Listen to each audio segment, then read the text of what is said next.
Publishing house has released numerous works that lay out military strategy in a simple and pragmatic way. Those are my favorite.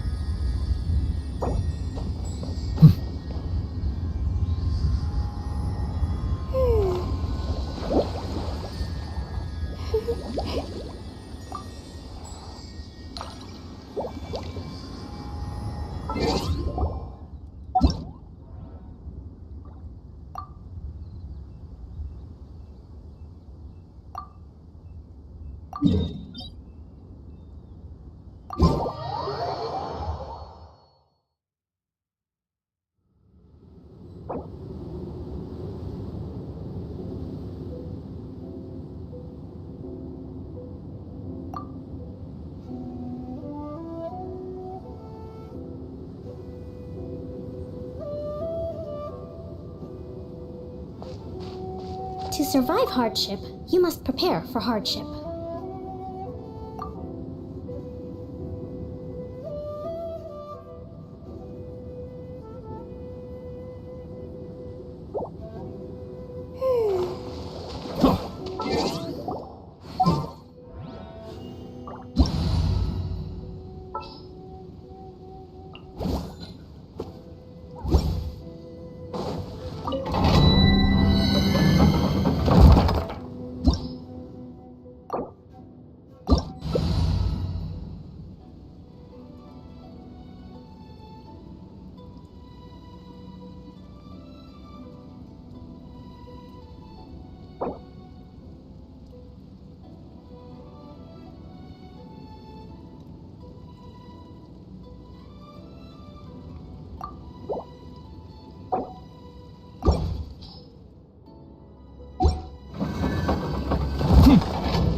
Time's up.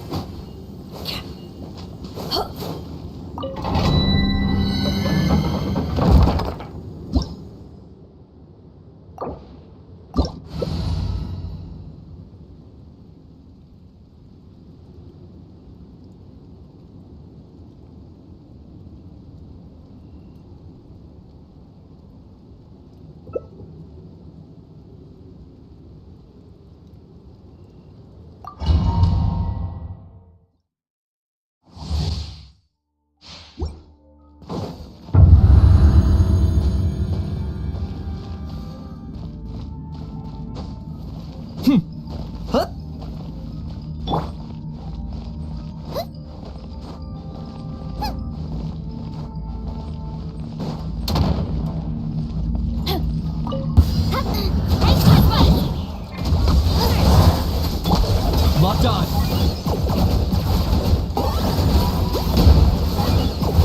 Headbutt! Drop your weapon! Incoming! Boba, get them! Eat this! Down below! By my spark, the night guard! For the Lord of the Night. Glory to its none can compare! Measly trick! Yeah. Kapow! Nice and spicy!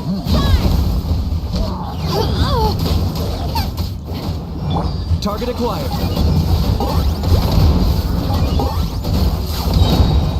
Shadow of the past, mine to command. Deadwood Blade! Dragonfly!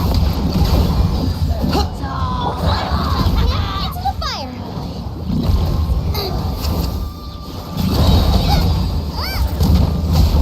You're toast! I got him cornered. Arrow incoming! Headbutt! Justice o'clock! Boba, get them! Target acquired.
Locked on.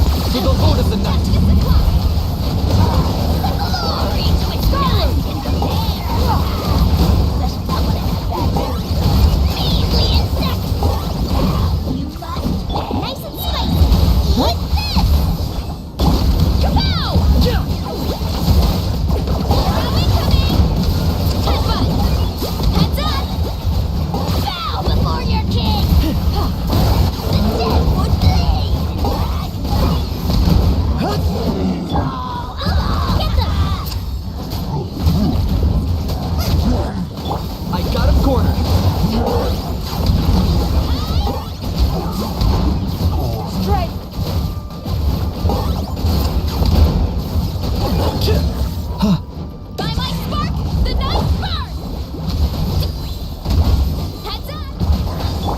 Locked on.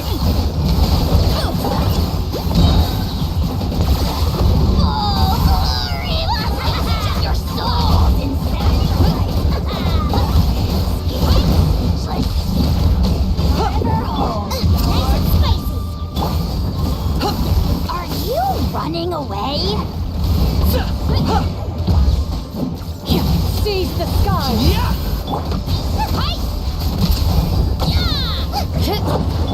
I got him cornered.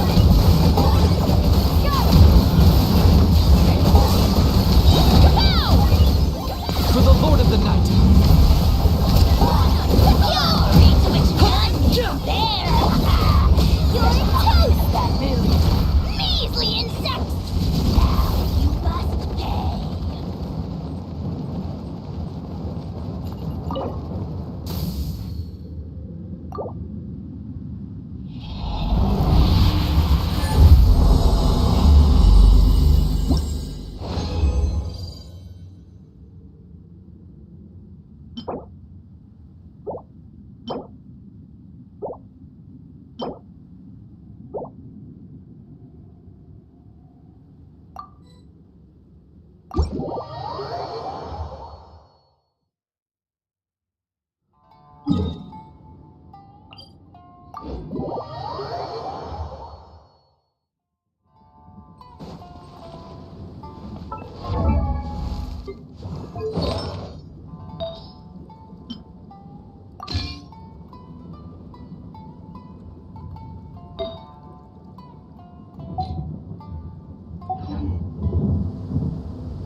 The most important part of going out to have fun is, well, going out.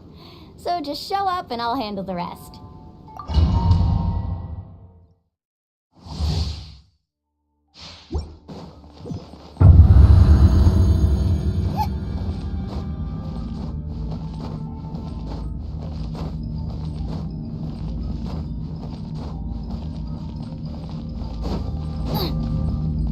Out of the frying pan, into the fire!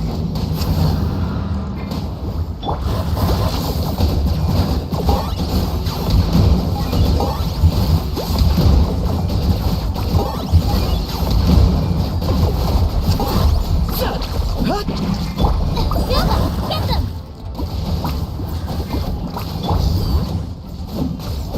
Locked on.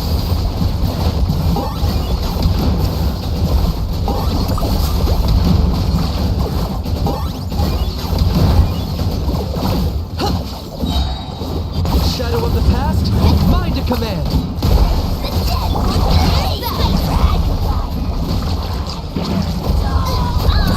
Let me at it.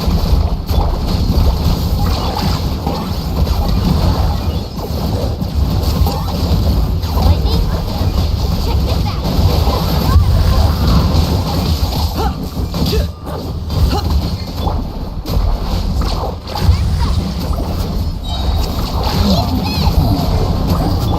Target acquired.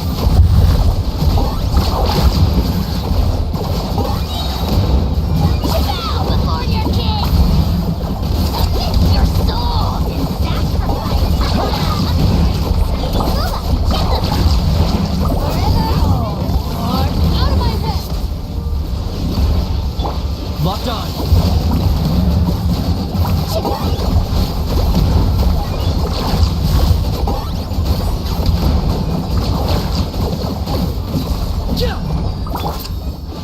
Race you! Our bond is Target acquired.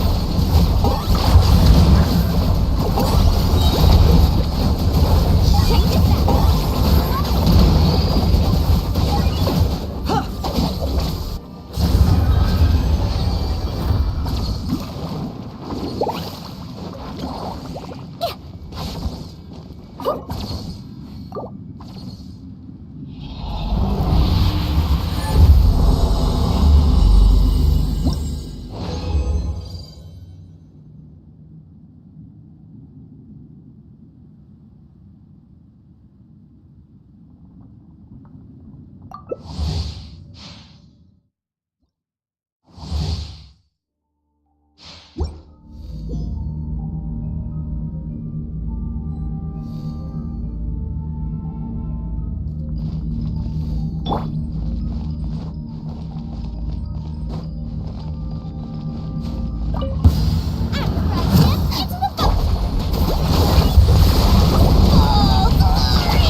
Target acquired.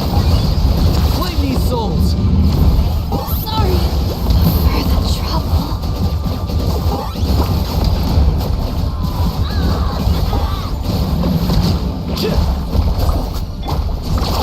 You're toast!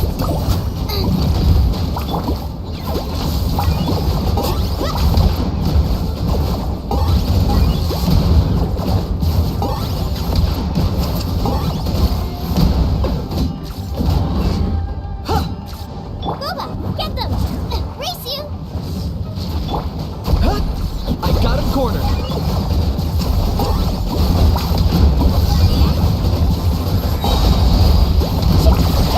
Oh, glory!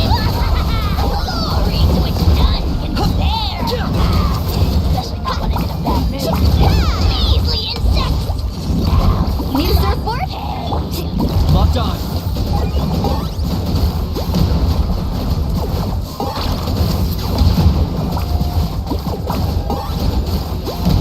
That's it. Let me at him. Amazing!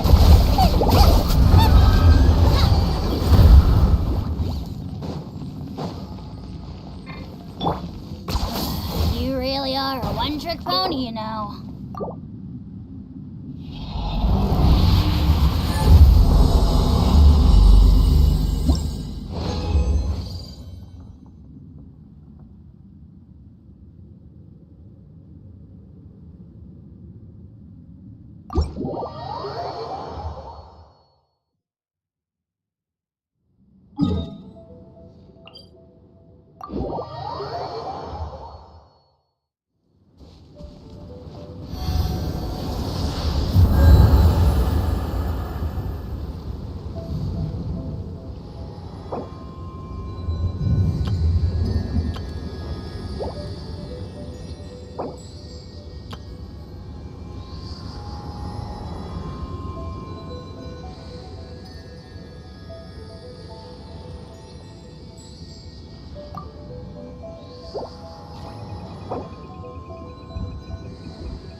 Ever tried chasing waves before? You want to try? Well, come on, no time like the present. I'll help you find the closest beach.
Hal loves being antagonistic.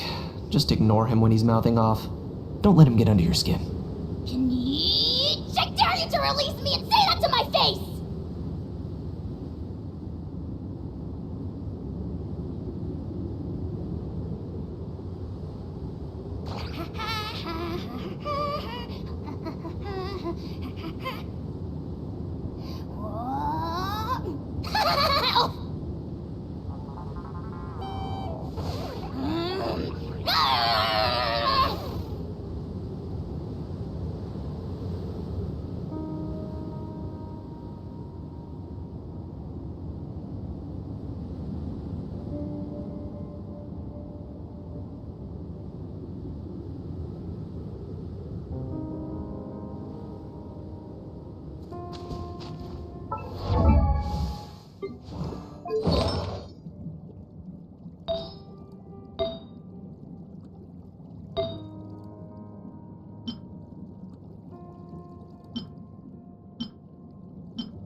Ad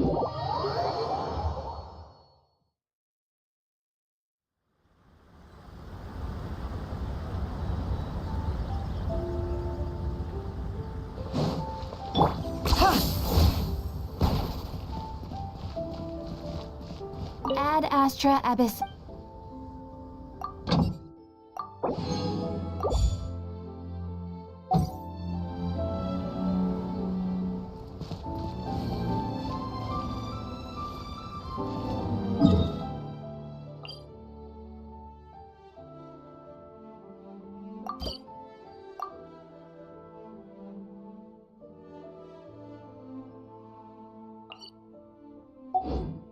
Try some creative cooking. Rebooting. 10 points for agility.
Is this really necessary?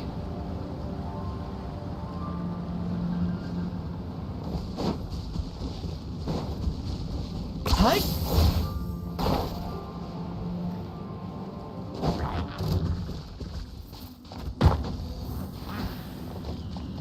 Ha!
SKIRK, why are you skipping classes again? We've talked about this.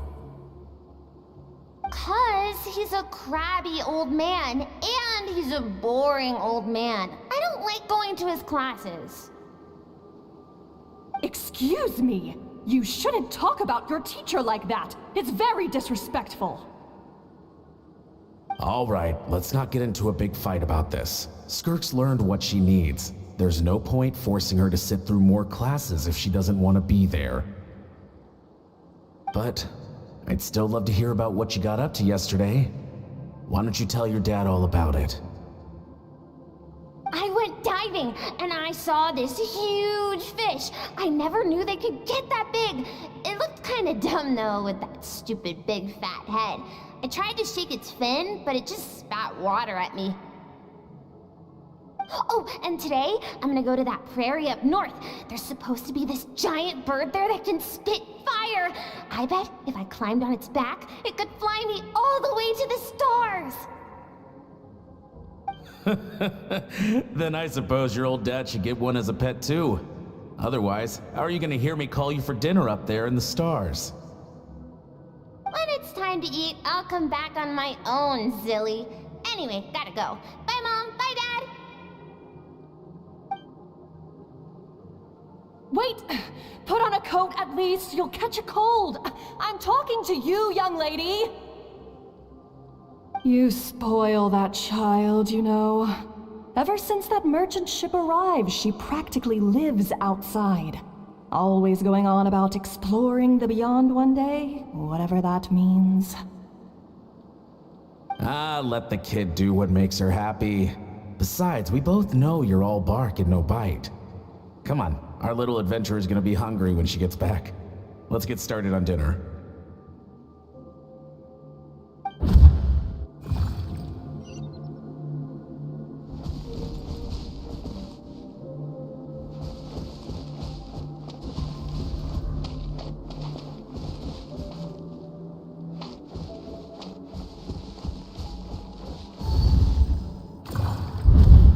The stars shimmer high above. But what lies beyond the stars? Mountains as far as the eye can see? An endless snowy plain? Or maybe buildings taller than the sky, like the people from the merchant ship said? I can't be the only one asking these questions. The universe is fascinating. If only I could meet some other people like me. We could set sail together and explore every corner of the world. I'm sick of being a kid. There's so many amazing things out there, and I'm ready to see them all. But for now, I'm starving. Better get back.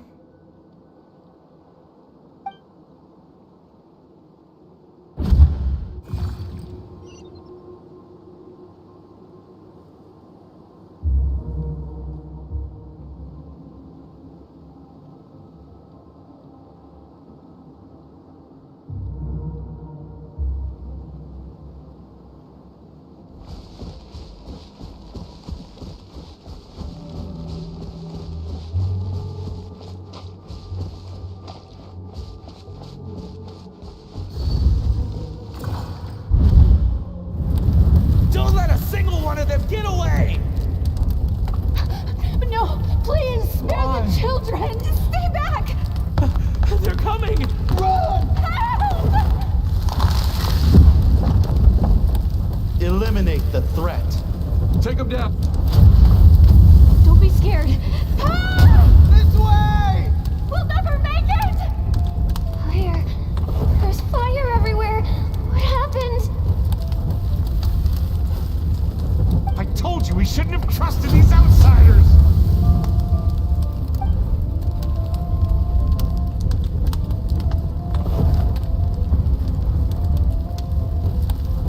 Why are you doing this? What did we do to deserve this? We welcomed you with our finest food and drink, showed you the best our home has to offer, gifted you cloth dyed by our own hands. And this is how you treat us? Run! Save yourselves! Captain, Zone 3 is clear and we have Zone 2 surrounded. Begin extermination. Remember the orders from upper command. No one is to be left alive. Rest assured, sir. We have enough munitions to annihilate these savages and burn their entire civilization to the ground. Good. The only ones who put up a real fight are that man and his wife, correct? What's their status?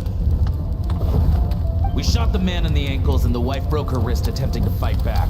They won't be doing much more fighting. They're holed up in their home for now, but they won't last long. To prevent them from making some kind of last stand, we're planning to clear out the other zones first so we can send a bigger squadron to surround them. Well, well. Turns out some of these beasts do know how to use their claws. Now the threat these savages pose will be undeniable. Let them cling to what's left of their lives for a little longer. Once the other zones are cleared, I'll cut off their heads myself.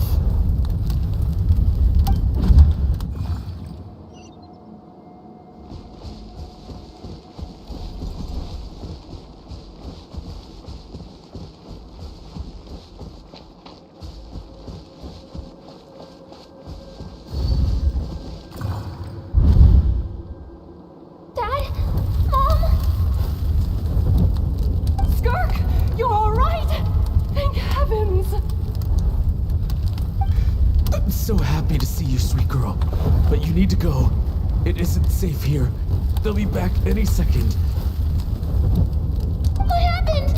You're bleeding a lot. Dad? Mom?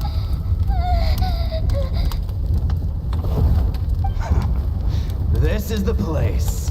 Alert all units. Prepare to surround. Run, SKIRK!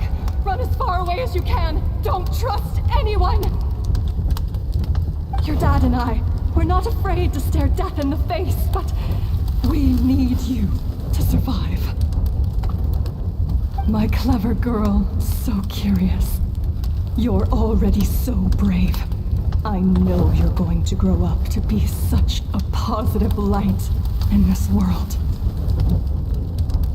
Whenever you miss us, just play this song. Remember, life is a gift. Don't let darkness claim it. Break down the door! Look what we have here. A savage that can pluck a tune. Well, the show's over.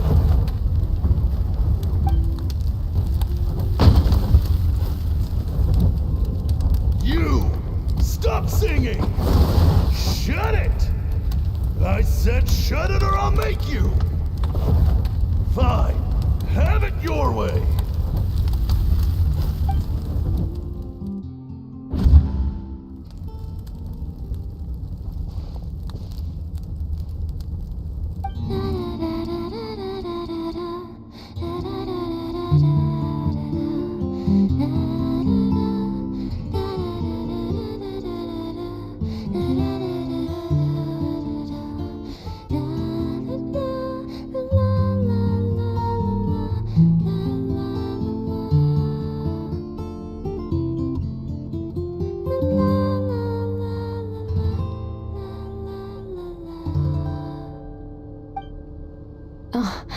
You're awake. I found a few clues while you were asleep, but it's only a start. Now, time for the second stage of your training.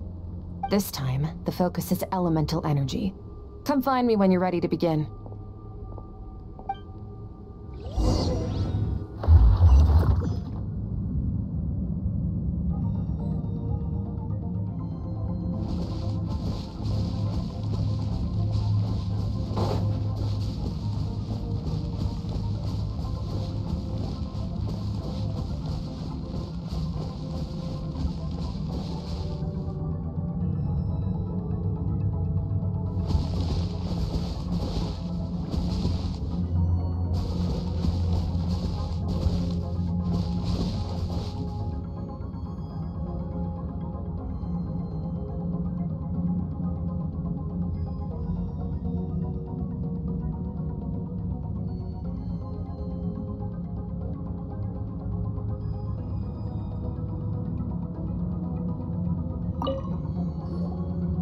Man, staying in the abyss feels so surreal, don't you think? No day and no night. It's like time hardly exists. If we weren't careful to keep track, it feels like we'd have no idea how long we've even been here. Well, except for the fact that Paimon still gets hungry like clockwork. You go do your training. Paimon's gonna grab a bite.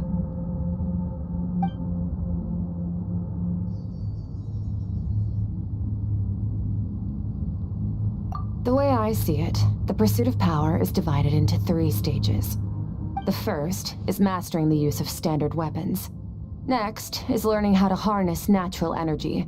And after that, you're free to challenge even higher dimensions.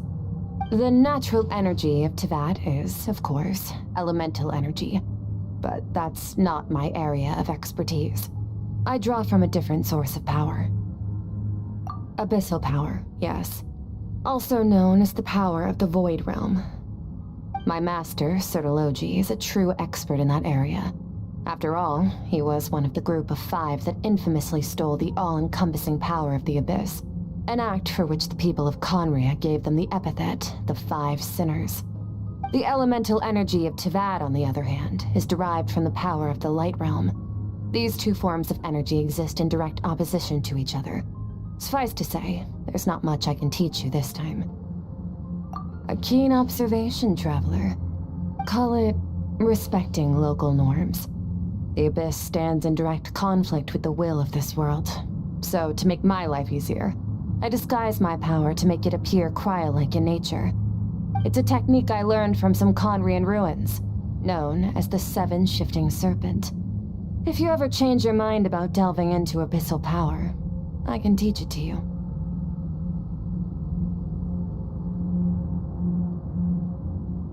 So I've heard. You seem to have a knack for removing abyssal power. But is purification really what's going on there? Like I said, power does not simply disappear. Just thinking out loud. Let's focus on your elemental training. That's what's gonna help us if the situation gets tricky. True growth comes from adversity, but only if you make the choice to pick yourself. So, it's time to push yourself to the limit, and then keep pushing. This is the only way to advance at pace. Use the power of Animo to clear the field as fast as you can.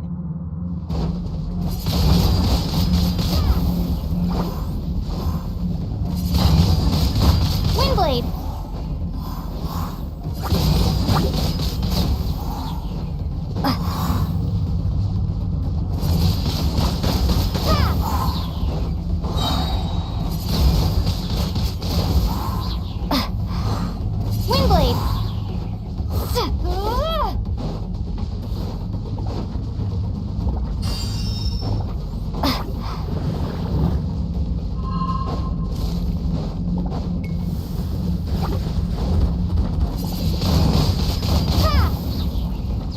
Prepare to be blown away!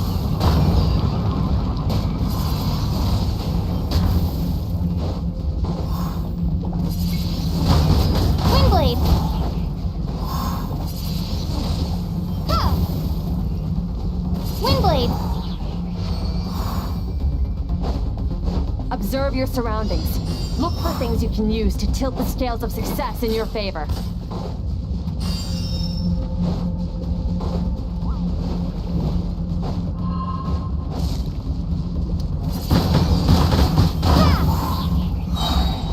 Be gone!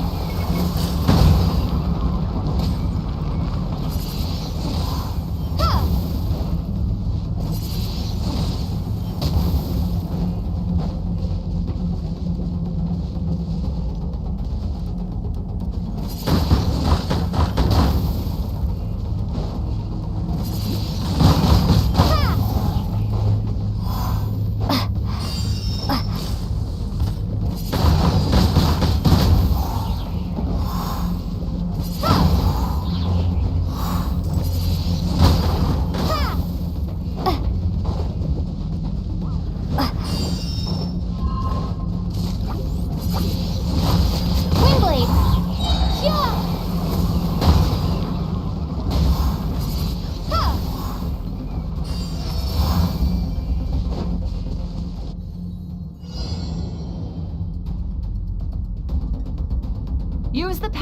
Hydro to destroy the spikes.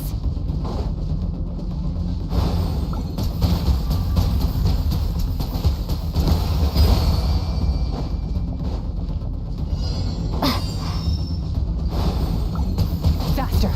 Don't give them a chance to strike you. You need to be quicker than you were in your dream.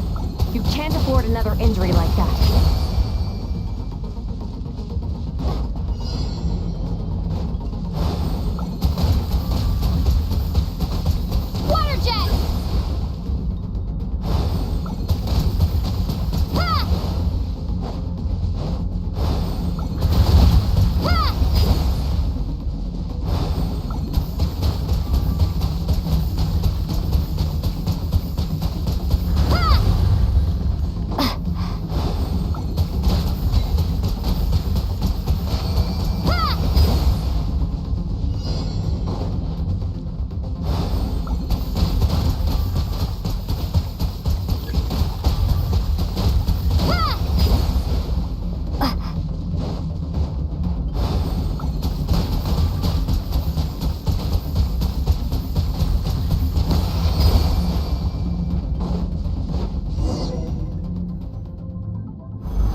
You need to understand what makes you special.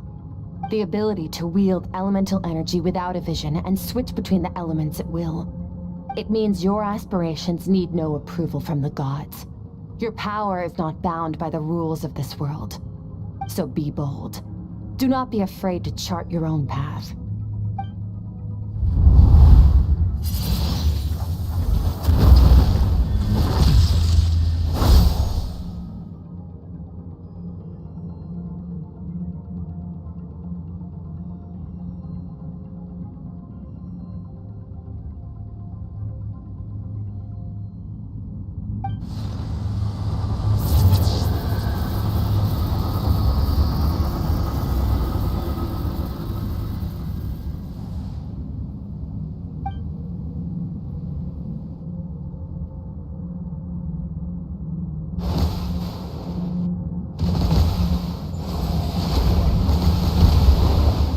Very good. It seems you've reached a deeper level of connection with the elements. Long enough for you to lose yourself in your training, which is a good sign. Relentless practice with the elements has drained all your strength, but it's also what allowed you to make progress. Get some rest. When you wake up, we'll proceed to the final stage of your training.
What is the secret to power?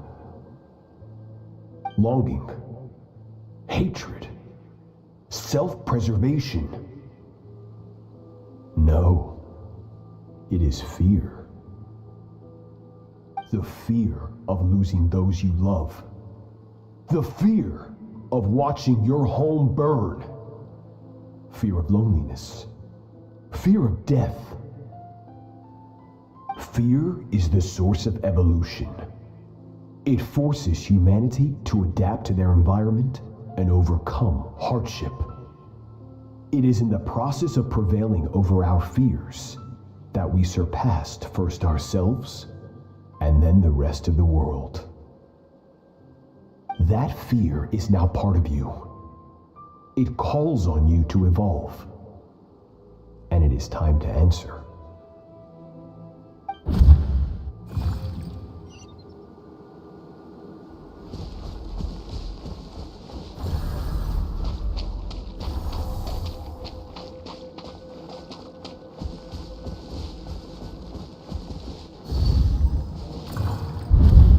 Any minute spent missing home is a minute wasted. Practice your sword work instead. Do not make me tell you twice. But, Master, I can barely lift the sword anymore. If I keep going, I feel like my wrist is going to break. So it has not broken yet. Then pick up your sword and keep practicing until it breaks. I want to hear the cracking and splintering of bone. After all, bones can always be reset.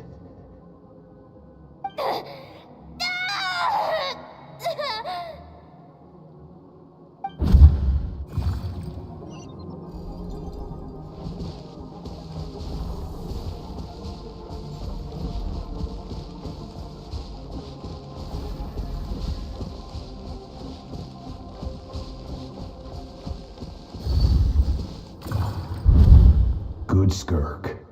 Once again, you survived. How do you feel? Cold. In pain. These are signs that you are adapting to the abyss.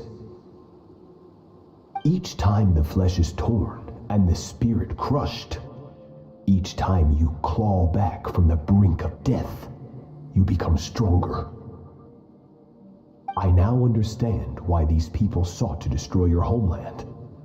Your potential goes beyond even what I could have anticipated.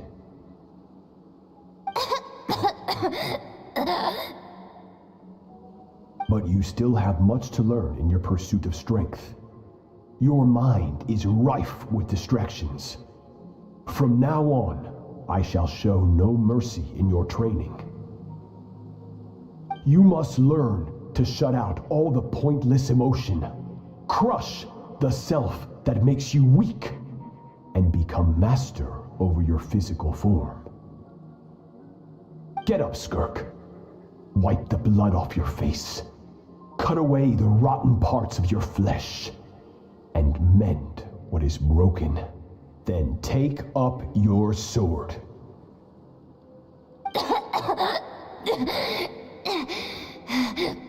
Yes, Master.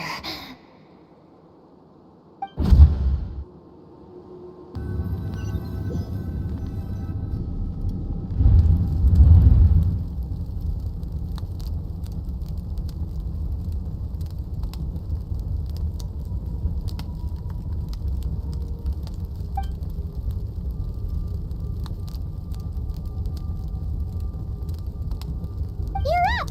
Hopefully you got some good rest. SKIRK said to tell you that she's ready to start the final stage of your training whenever. So, want to head over now? Or did you want to wait a little?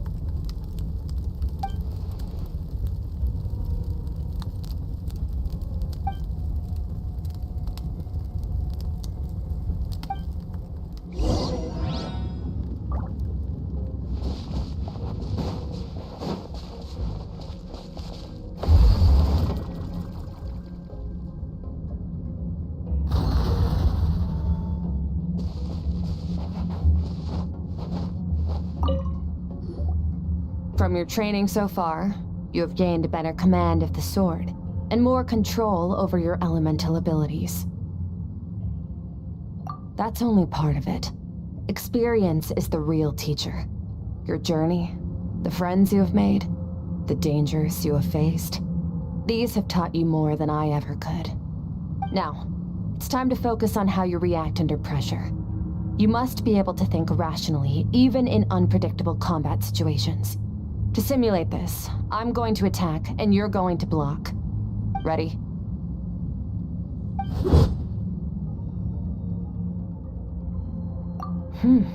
Not bad. That defensive stance looks near unbreakable. Just like your brother. Oh, that reminds me. You still don't know what happened to him, do you?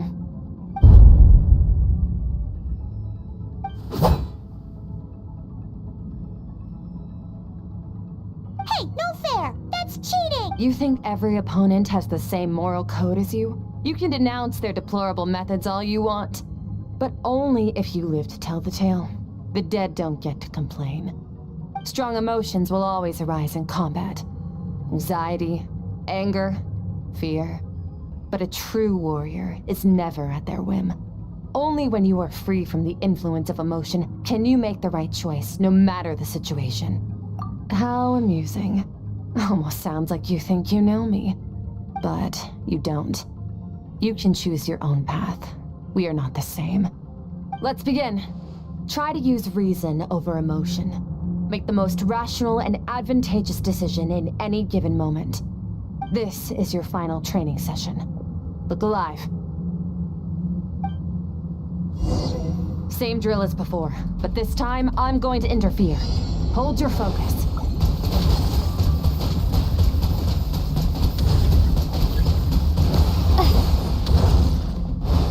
Water jet!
Not bad. Better than I expected.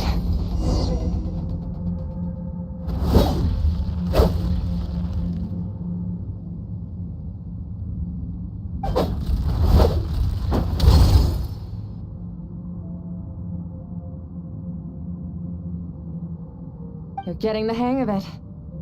The first step to controlling your emotions is controlling your mind. You want a unified train of thought. It all comes down to focus.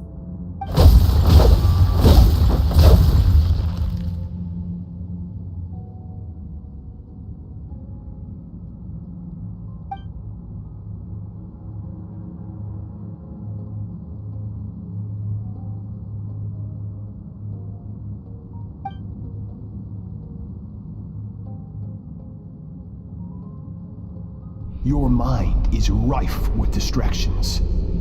From now on, I shall show no mercy in your training. You must learn to shut out all the pointless emotion, crush the self that makes you weak, and become master over your physical form.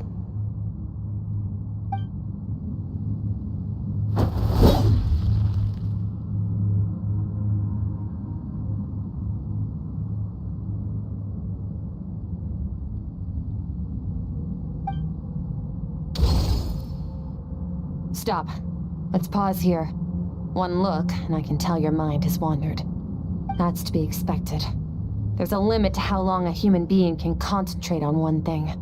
Staying calm and focused sounds simple in theory, but in practice, it's more demanding than sword work or elemental abilities.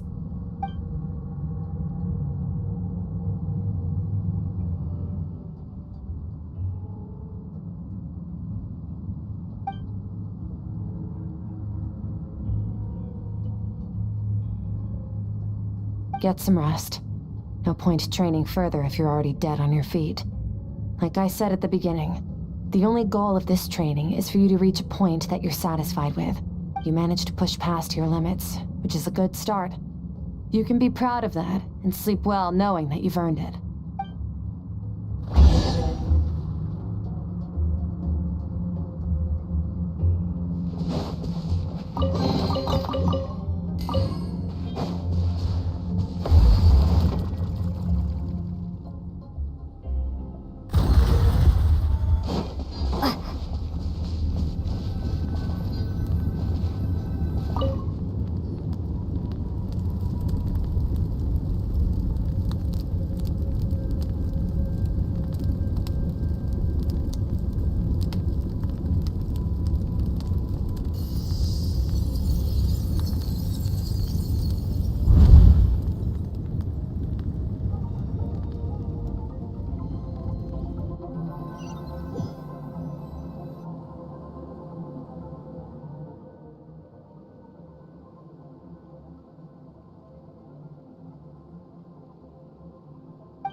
SKIRK is amazing. She faced down that terrifying giant and cut its head clean off. Oh, she got hurt though, didn't she? I heard it was pretty bad. Yeah, well, that's a given. But the moment she was on the mend, she got right back to practicing her sword work. I heard Master suffered a grave injury once too. Lost an arm and a leg and still came back stronger than ever. SKIRK's becoming more like him by the day. Oh, incredible. I wonder if I'll ever reach their level. They're always so resolute, so unshakable.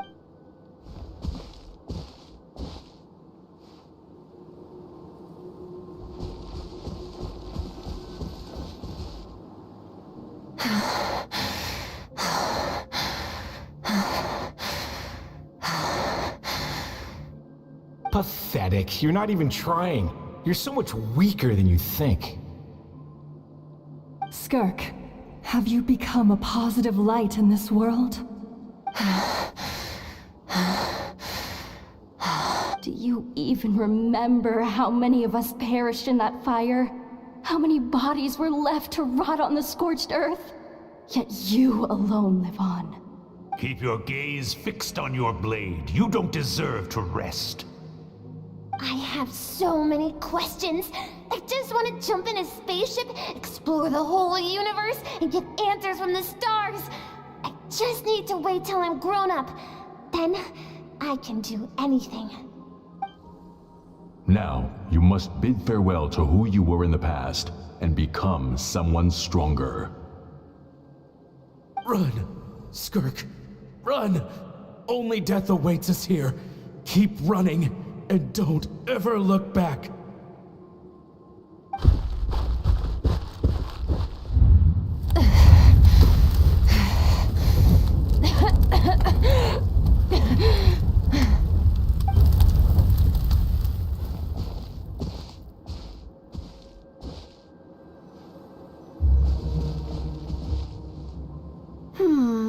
Let's see here.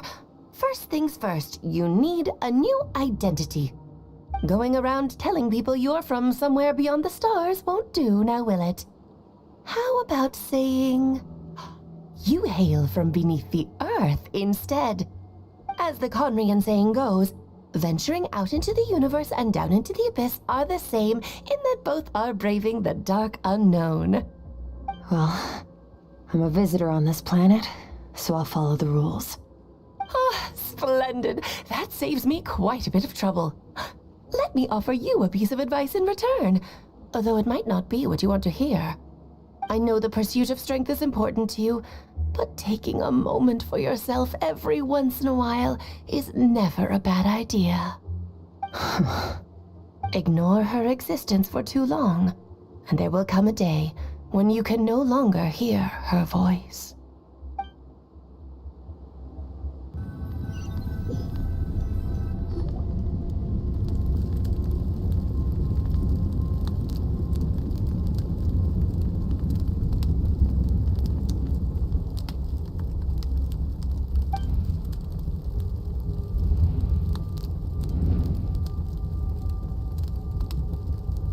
You're awake!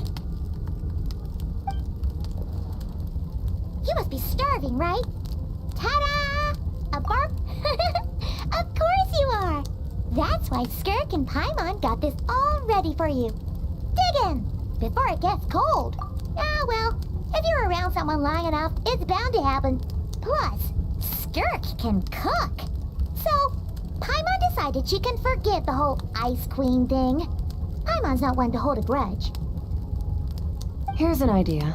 Let's save the chit-chat until after the meal.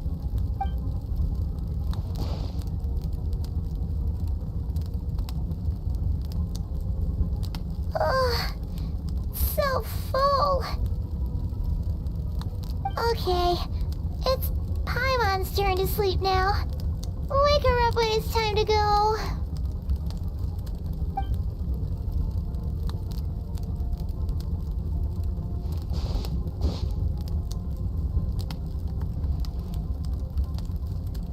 I have good news. First, your training is complete. You have what it takes to wield immense power. Now it's just a matter of putting it into practice. Continue to learn from your journey and hone your skills against formidable opponents. Second, I've located the culprit we've been searching for. Next, we just need to retrieve the missing part of your soul, and our business will be concluded. When Ajax trained with me, he once told me he was bursting with questions. So I allowed him to ask me 3 of them before he left. You and I may never meet again, Traveler. So if there's anything you want to ask me, now's your opportunity. Just like Ajax, I'll answer 3 of your questions.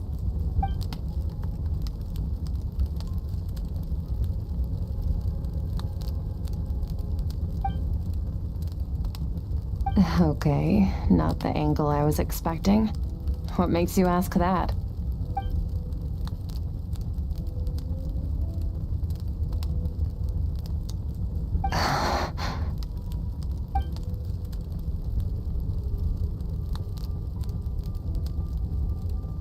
I knew that was a possible side effect. Closed off my mind to you for that exact reason. Even with the dream mirroring, you should have seen nothing but endless darkness.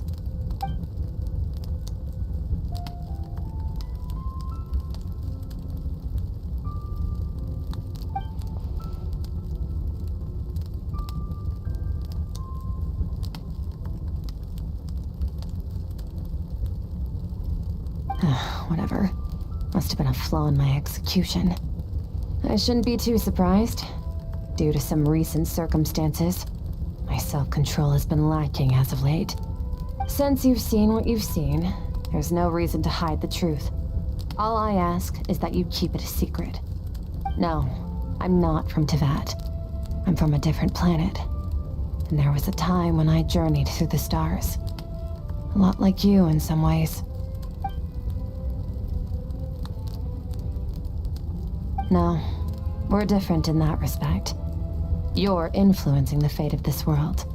But me, I'm just passing through. Several hundred years ago, my master, Sertologi, opened the border between worlds and sent me here. But this is not my home. And one day, I'll return to the vast unknown of space. So, there you have it. On to your second question.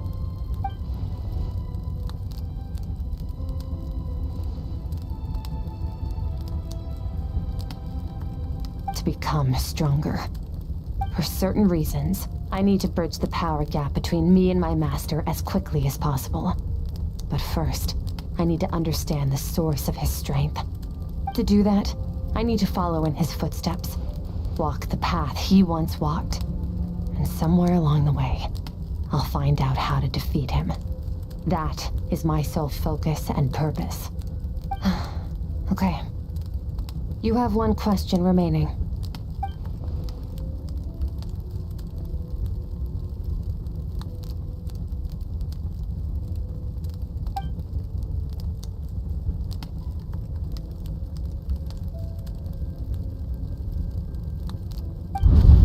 You make it sound so easy. Ever since the incident I experienced there, I've never stopped searching for Master SKIRK and that unknown abyss. But it's been years now, and I've still found nothing.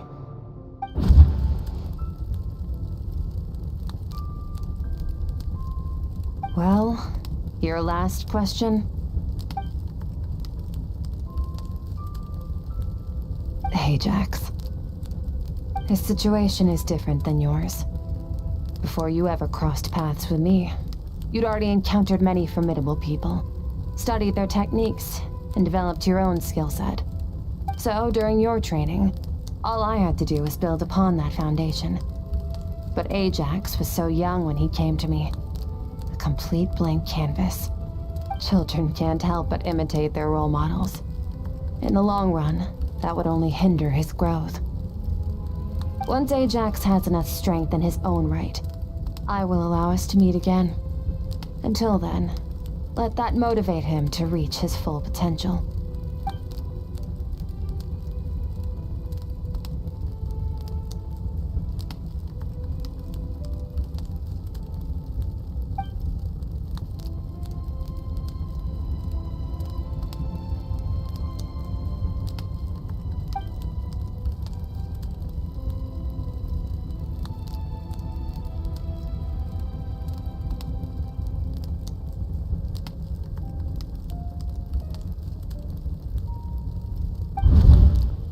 Unlike you, I have no desire to establish a connection with the world. The weak and the lowly have no right to remember me. They're lucky they only have a few missing memories to show for it.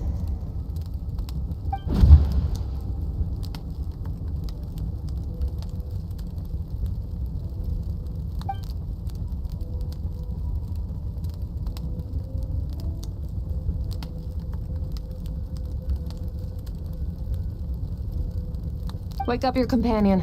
It's time to go. Oh, and everything I just told you, best keep it a secret from her as well.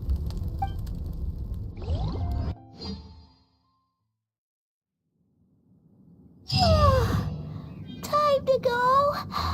Oh, finally. Where are we headed? Just follow me. I'll open an abyssal rift close to the culprit's location.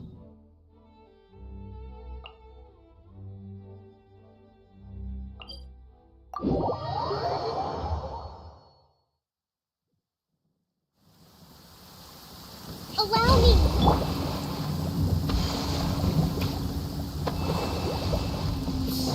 Call that a lightning strike? It looked more like a puny bug with a glowing butt fell out of the sky. There's still more light in that insect's butt than in your entire soul. You take that back! You really are a one-trick pony, you know.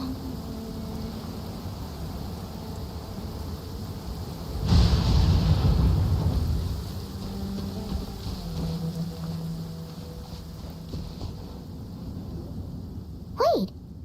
This is near the chasm, right? Yes. If we enter from here, we'll be able to reach that place from your dream. You have some experience with abyssal domains by now, but still, this is someone else's territory. Best to proceed with caution. Don't worry. Paimon's an expert at hiding behind other people for safety. Oh, but, that means you... All right. Remember your training. Time to put it to use.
dead end. Did we make it to his hiding place? Ugh, this fog is making it impossible to see anything! This should be the place where you were attacked, Traveler. The missing part of your soul should be nearby. Can you sense where it is?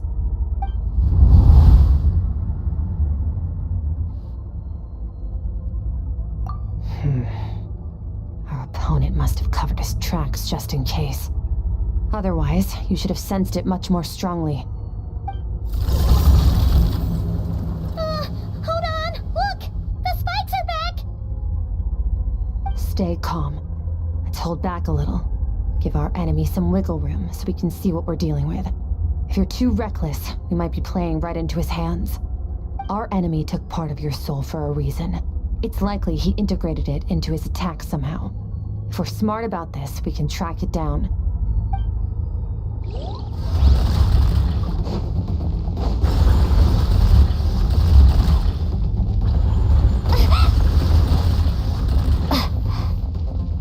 Water jet!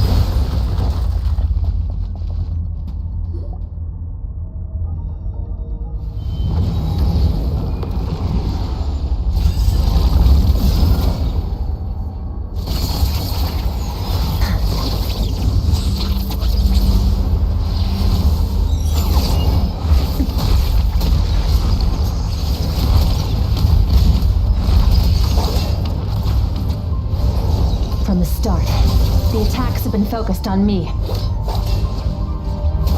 Trying to break through my defenses? I see.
In the Guili Plains, you asked me why this enemy chose you as his target. Now, the answer is clear. It's not just the fact that your strength is impressive. It's also because of your ability to, as you put it, purify abyssal power. Whatever that actually means. The fact is, that ability allowed him to do something that should have been completely impossible. Namely, break through my defenses and steal my power.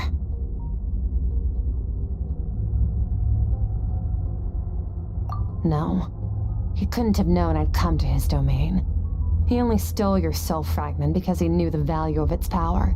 I doubt he expected it to come in handy so soon. Call it fate if you want. I believe that's the term they use in this world for arbitrary coincidences like this. In any case, it works to our advantage. Once I realized what he was using that power for, it gave me the chance to get back what you lost. I'll cope. Well, done gorging? Good. Time to answer some questions. How did you get the power of the all-devouring narwhal? The all-devouring narwhal? Oh, of course!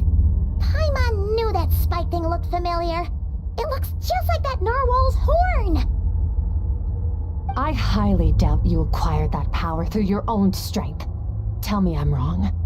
You're desperate enough to scour the land for god remains and whatever...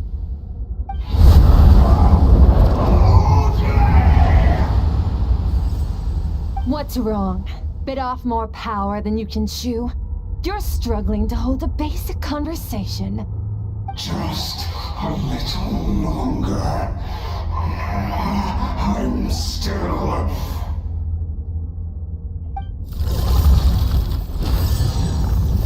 Look! It's back!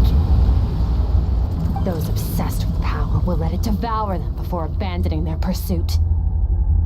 Keep calm and use reason to decide the best course of action.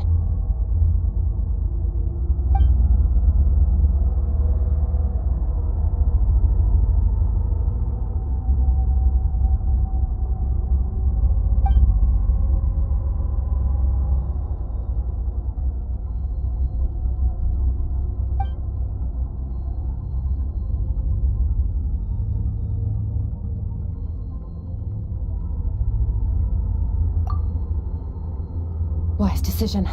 Final victory doesn't always come after a single battle. You've got your soul fragment back, so we both got what we came for. Let the enemy draw breath while he can. It won't be for long. Get us out of here, Traveler. You'll need to lead the way this time.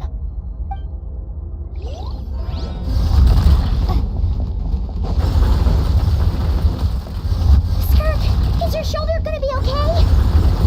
The wound is minor. It'll heal in no time. You should focus on getting out of here alive instead.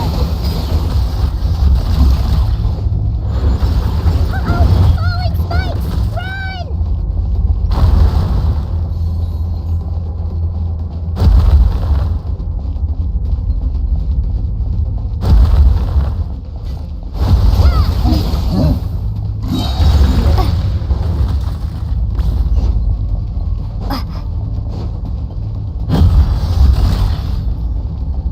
Watch out! Looks like this place is about to collapse!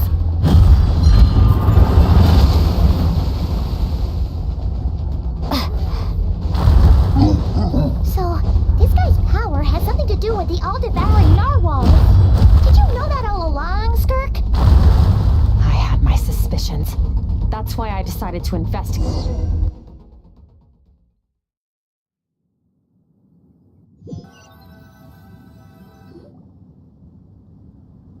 Phew.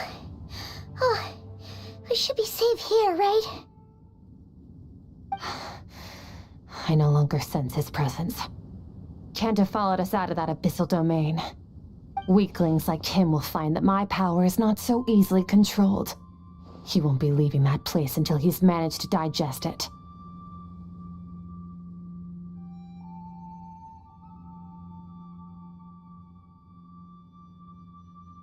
You seem surprised. I suppose that's fair. You've seen but a fraction of what that whale is capable of. That gaping maw could swallow a planet whole.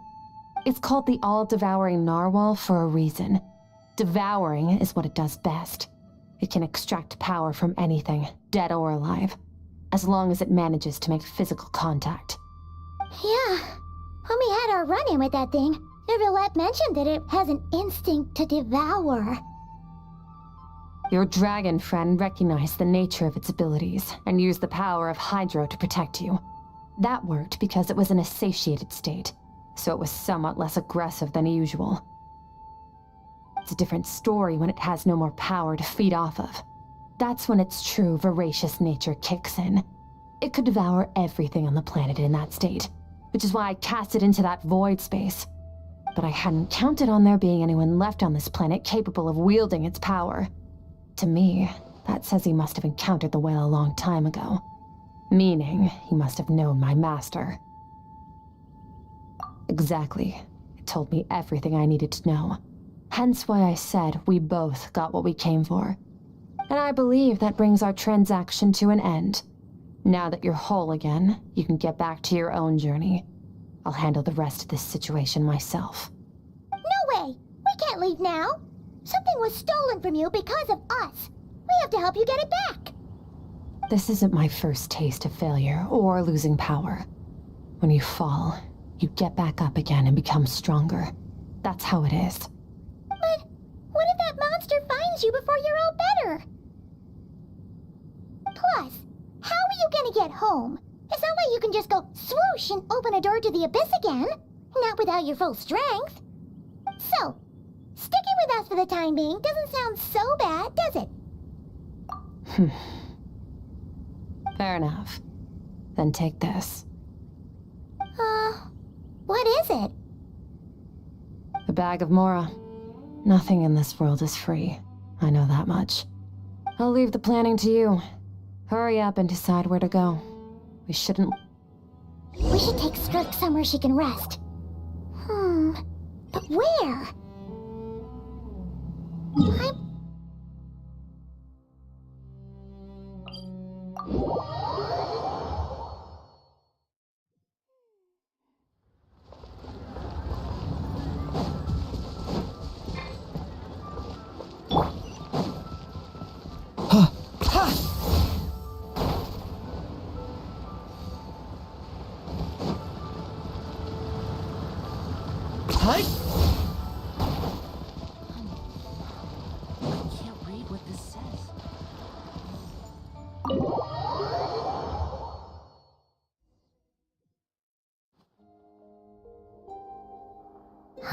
This bag from SKIRK has a ton of Mora in it. Does she have a job or something? Wait, no. After what we saw at Wamin Restaurant, that seems impossible. Can you imagine? It would go something like... I'll be collecting my paycheck now, boss. Oh, sure thing. Wait, who are you? Have we met? Can't hold a job if you make everyone forget about you. So, what did she do to get all this Mora? Claimed some buried treasure, took care of a few monsters that were causing trouble. Nothing untoward. It's safe to use.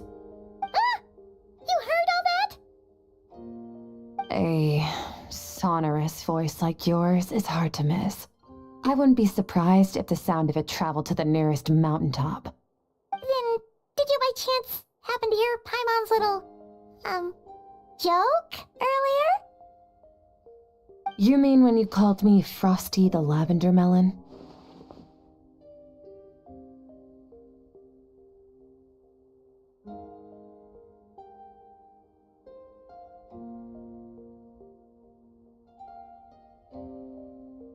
No, sorry.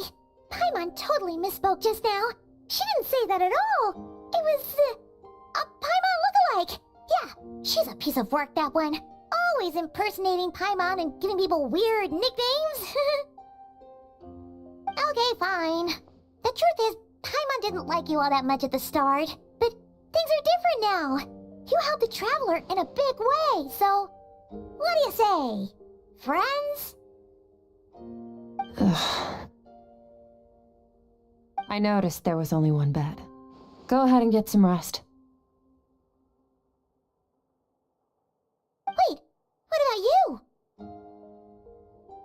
I don't get tired, and I don't need rest. I'm going to practice my sword work. That should help me regain some strength. But your shoulder... Hey, don't just leave! Ah, whatever. Let her tire herself out. She'll come back eventually.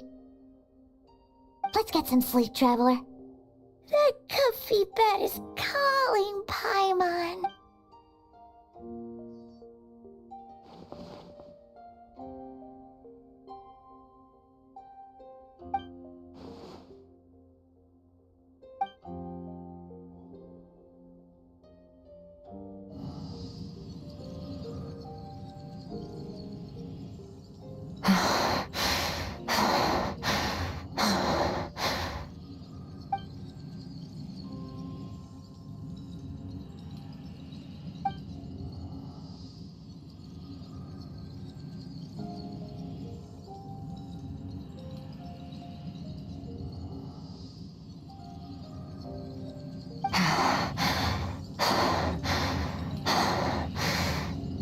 Quiet.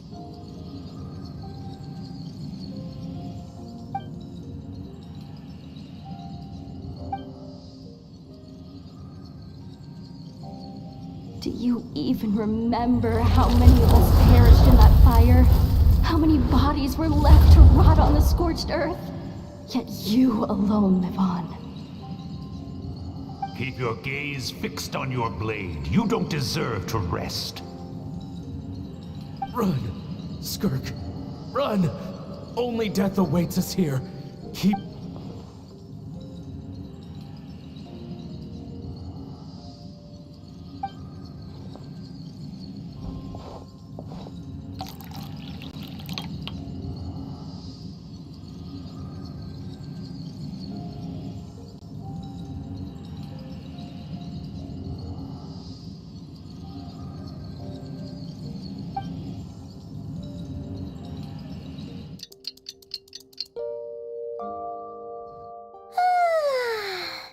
Getting an early night's sleep is the best.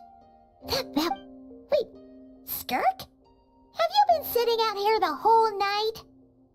The bed's all yours if you want it.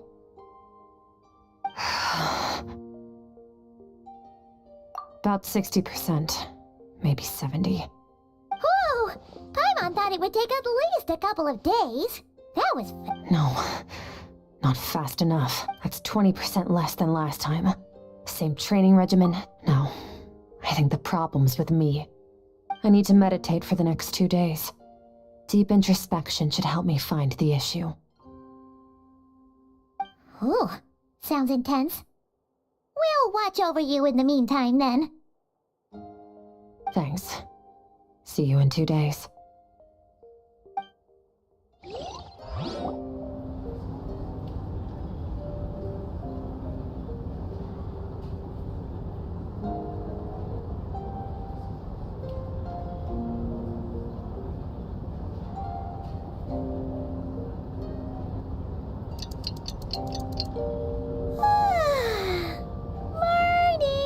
SKIRK is still meditating, huh?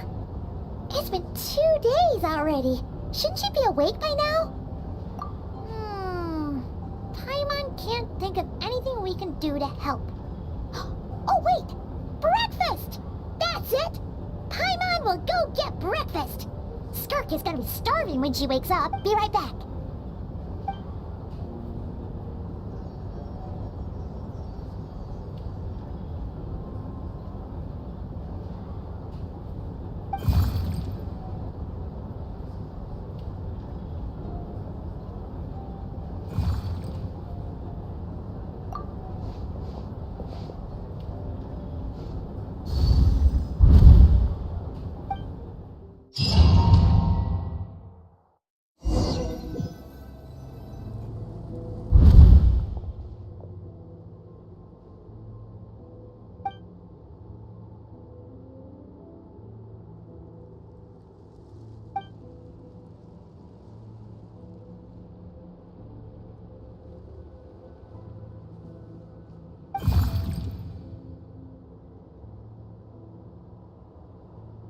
That's right.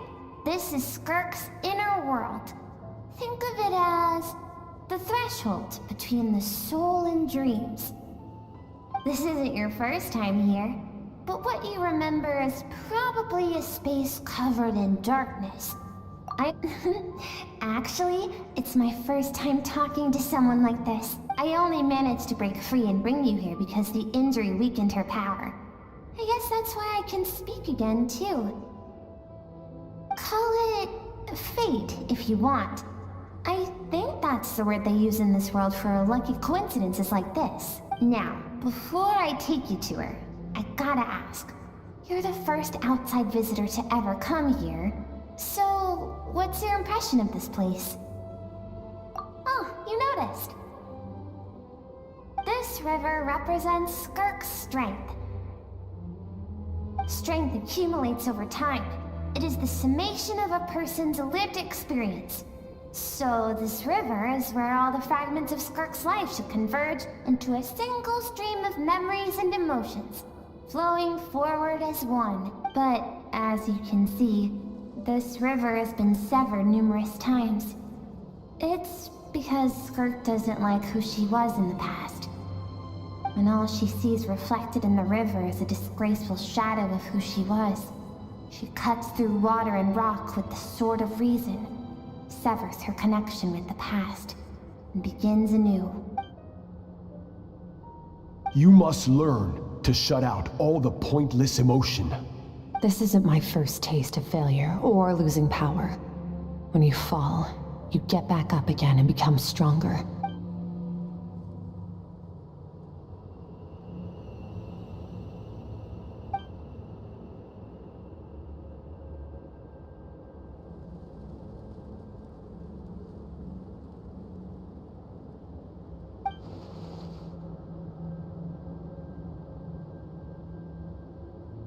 The answer to one mystery invites another question, I see. Let's follow the river upstream. There among the cliffs, among the memories etched into her heart, lies the truth of it all. Soon, you'll understand.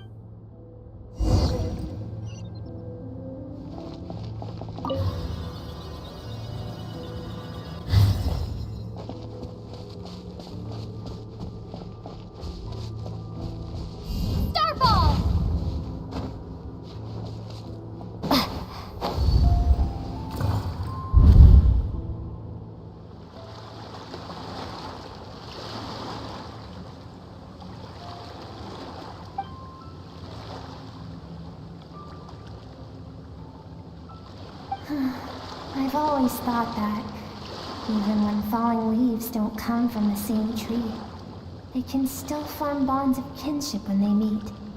Like meteors, you both made a journey through the stars. Both travelers who have landed on a planet that is not your home.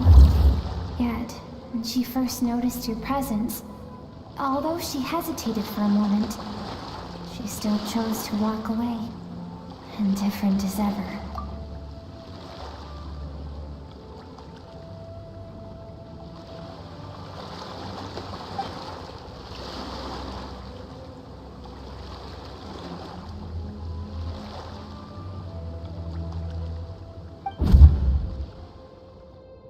Seems like you've answered your own question.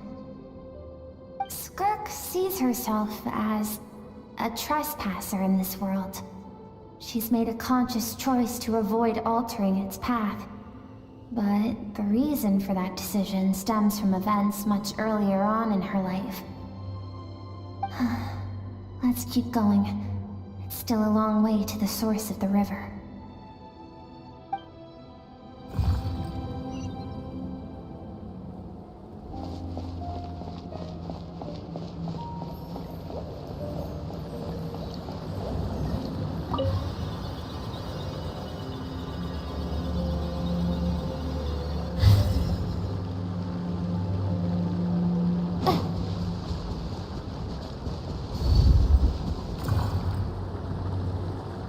Now have what it takes to wield immense power.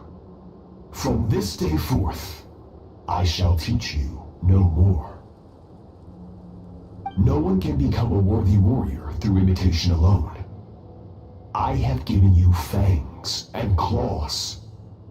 Now, you must learn to hunt. You wish me to travel the world beyond on my own, Master? Indeed. Make new friends. Embark on your own journey. And piece together a new future from the shattered remnants of your past. We will still have contact through the abyss. But know this. One day, I will take the life you worked so hard to rebuild and reduce it to ashes. Just like the fire that haunts your mind. Why would you do that? I have told you before, fear is the catalyst for human evolution. You have tasted loss. You have known fear, so deep it can be felt in the bones. But as living beings, we all have an instinct to detach from that which harms us. And thus pain dampens over time, and the acrid taste of fear becomes but a distant memory. Yet now, I have bestowed upon you the gift of fear eternal. It will drown you in the nightmare of your childhood, or it shall drive you to defeat me, whatever the cost.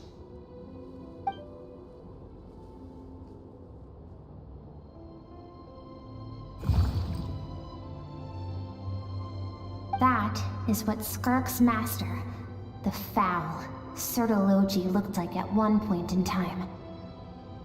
Of course, as a higher being, physical form is a triviality to him.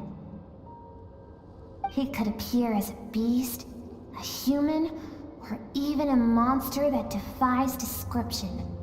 The form you see him in here, clad in abyssal armor, is the one he usually wears when traveling through the stars.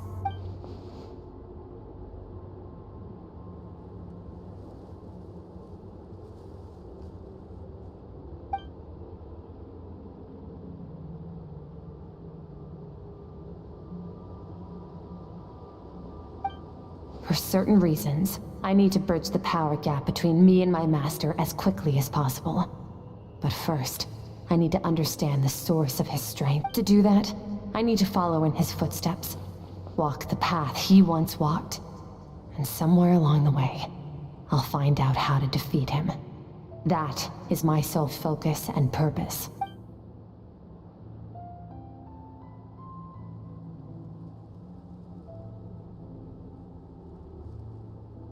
I'll let you in on a little secret. The real Sertology is terrifying. The scope of his power is impossible to understand until you experience it firsthand. It is absolute. The power to crush. Shall we keep going? Let's see. We're about halfway there.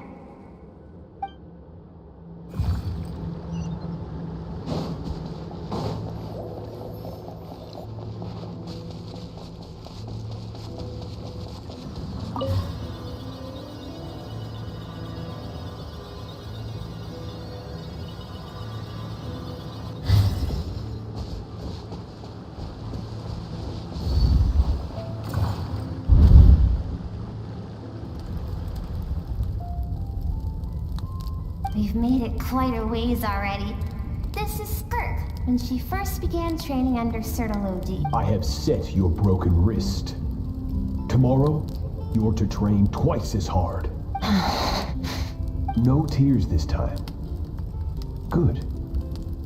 Attempting to garner sympathy through tears is a habit of the weak. A pitiful, useless ploy. Can I ask a question, Master? Why did you save me? I keep thinking, maybe it would be better if I had died. I wouldn't be haunted by that fire all the time. I wouldn't have to go on like this. I saved you because I have a plan for you. It has been too long since I fought a battle that demanded my full strength, and I hunger for it. Every so-called genius and prodigy I have faced has crumbled like sand underfoot. Before me, even fate bends the knee. So, I will teach you everything I know. Train you by whatever means necessary. In the hope that one day, you might— But I don't want to draw my sword against you, Master. What you want matters little. Among the boundless sea of stars, the cries of the weak are but faint murmurs that disappear into the void. You of all people know that well. Yes, Master.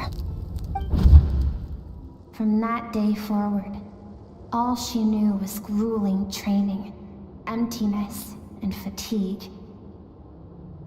After some time, her talent bloomed, and she gained control over her emotions, like her master. How should I put it? It was not that human emotion disappeared from her heart, but that reason came to dictate all she was allowed to feel. I suppose it was at this point that she became the SKIRK you know today.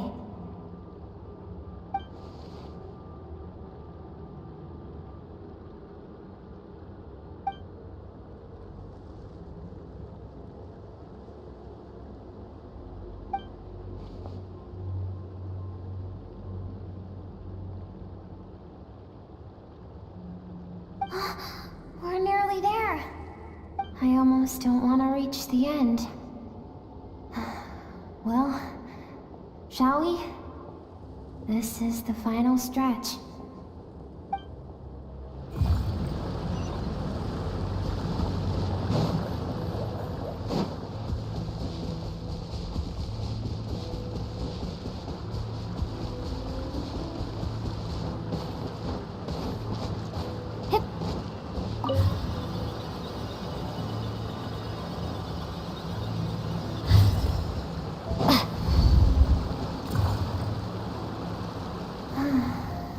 These are SKIRK's happiest memories. What a simple and carefree time it was. Wisps of clouds dotted the sky. The sun bathed everything in golden light. And when song filled the air, not even the shyest of flowers could resist swaying along. This is SKIRK's homeland. She was so curious about everything as a child, always skipping school to go exploring instead. There was so much to discover. The treasures at the bottom of the sea, the secrets beyond the stars, and that merchant ship packed with adults wearing those strange clothes. Yes, the ship. That was the beginning of the end.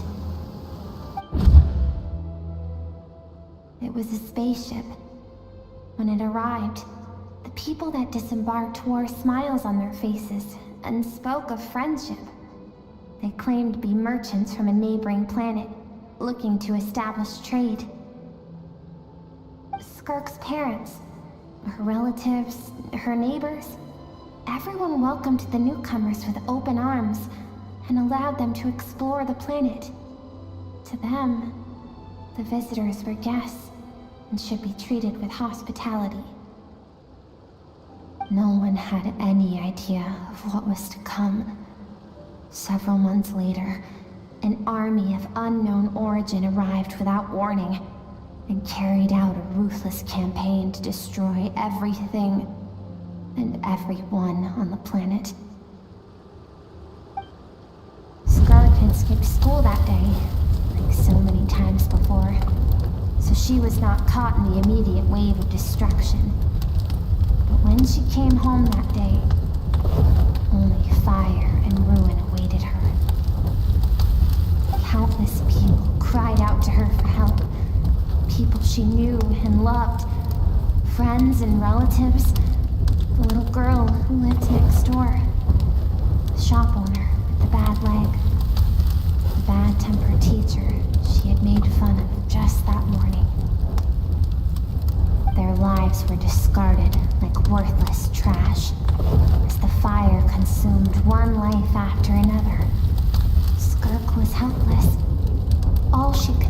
always run. And so she did.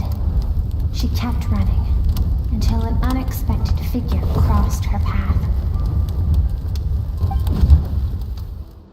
If Sertology hadn't been there in that moment, the fire would have claimed her life too. And there she would have remained, left to rot in the scorched earth, with no answer as to why any of this was happening.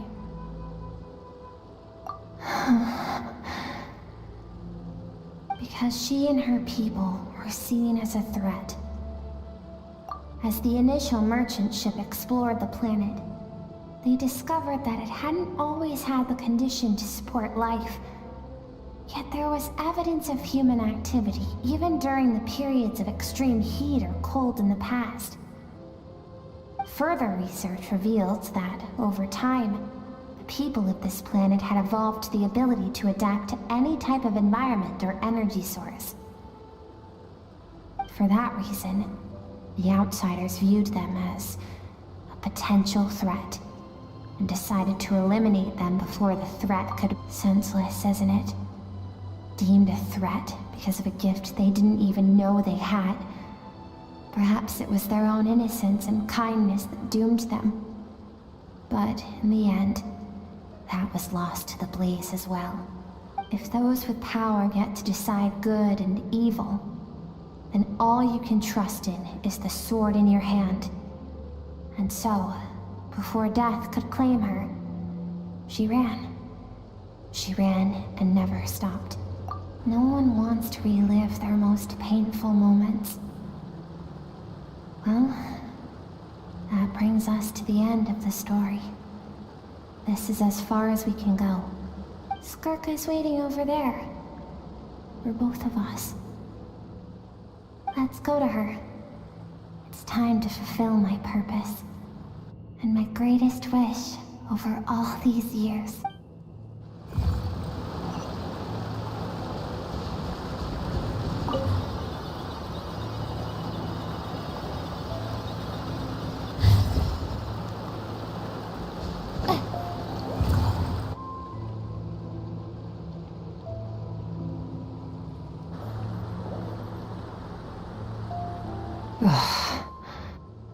So all this, just so you could bring her here? I have things to say to you. Well, to me. I want someone to witness our reconciliation, even if it takes an argument to get there. And she is the best choice in this moment. Her suppressed emotional self. The version of herself she keeps locked in the recesses of her mind, stifled by reason. All those rejected impulses, those discarded aspects of your past selves, they are a part of me now. I am who you used to be. Someone you have refused to face for too long. So, I came to face you instead. You're wrong. I've faced you all along.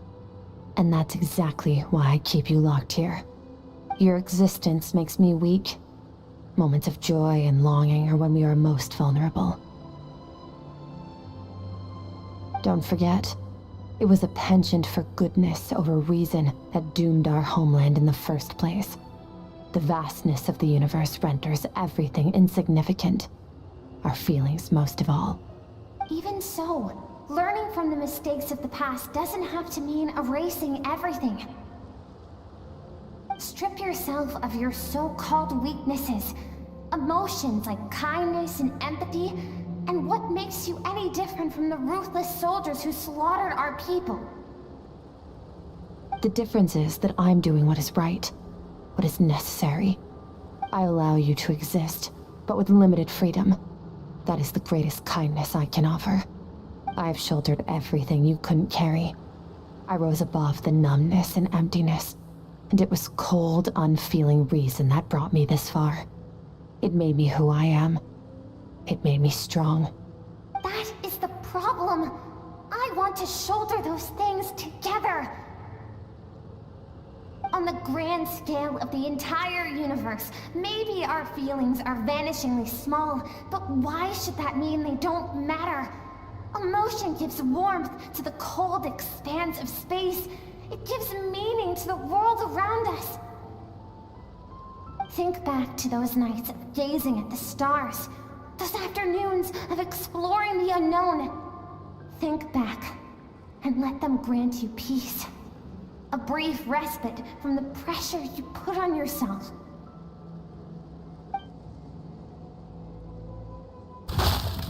That isn't what we need. Exactly what we need! Aren't you curious about why recovering your strength has taken longer than normal this time? Finally, you get to the important part. That is the only answer I came here to find. Then look around. Look at your inner world. You cast aside your dreams and curiosity, and in doing so, you lost your original motivation. You severed all connection to who you used to be, so you can no longer draw strength from your past. Now, the only things driving you forward are fear and survivor's guilt.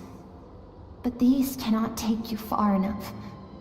And so, this river, the source of your strength, grows more polluted by the day. And you think that means I should seek help from a weak little thing like you?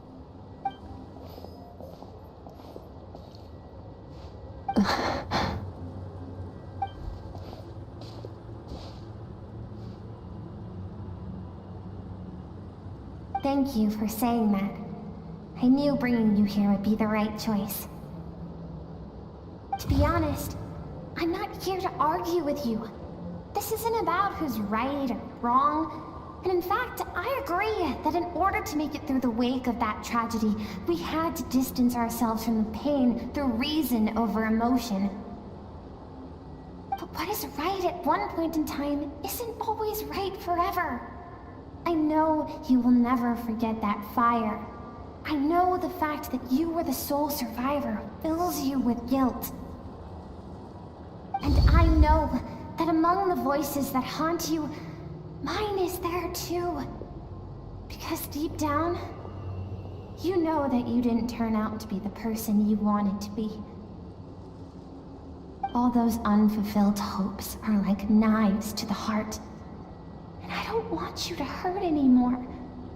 So even if you can't accept me, I hope, at least, that you can let go. I keep thinking, maybe it would be better if I had died. I wouldn't be haunted by that fire all the time. I wouldn't have to go on like this.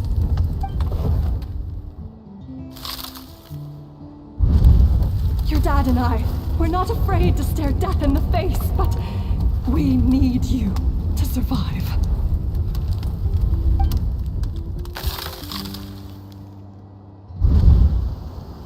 I'm sick of being a kid. There's so many amazing things out there, and I'm ready to see them all.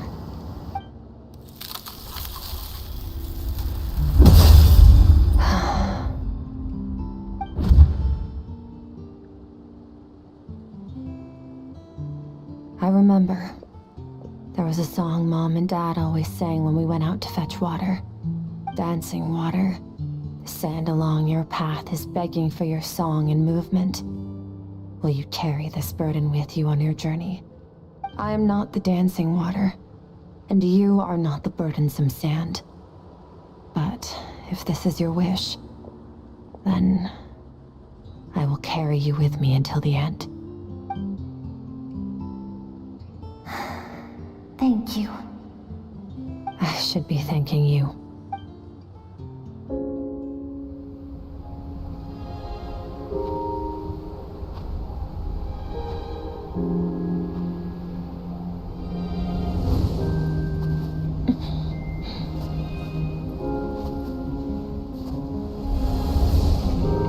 Run, Skirk, run! Remember, leave no one alive! Heed my words, SKIRK. Let fear take root in your soul. Did you survive? Why was it only you? SKIRK, did you become a positive light in this world?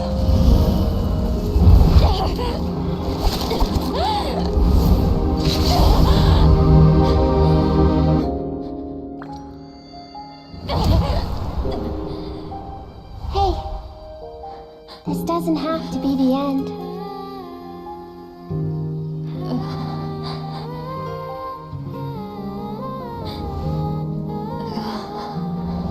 Life is a gift. Don't let darkness claim it.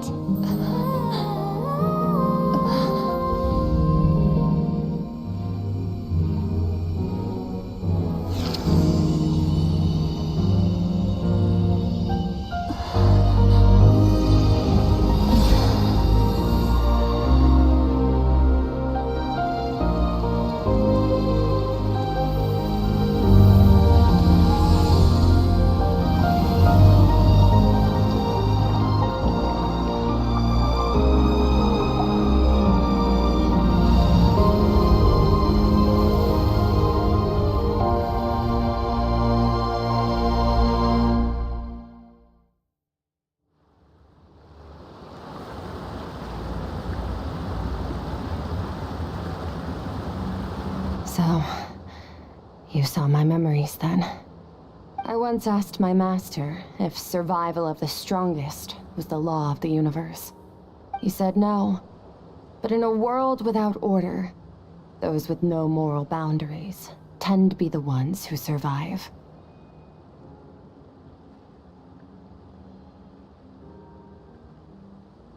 That's why, after hearing his answer, an idea came to mind.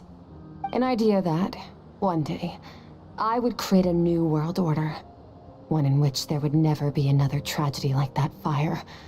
One in which power was not the law of the land. But that means I must defeat him. Because my master, Sertology, is, at the core, a defier of all rules and order. Yes, and not just because of the gap in our abilities, but also because I have no reason to see him as an enemy. Although his decision to train me was not made out of kindness, he did everything a master should. He saved my life, taught me the sword and the principles of strength. And for that, I respect him. I know, and it's not something I want. But Master never goes back on his word. I have to treat everything he says as a promise. He's no longer into that, but he sends me messages through the abyss every now and then. Most of them are simple greetings, or an answer to one of my questions. Every time I hear from him, my heart skips a beat. And I wonder if this is the moment where he'll finally appear before me and tear down everything I've built to pieces. Maybe that means I do live in eternal fear, just like he said. Yes, I respect him, but I'm also afraid of him. And for that reason, the pursuit of strength consumes every moment of my life. I don't know what Master has planned, but I have to be ready. Help me? Why? This isn't your fight.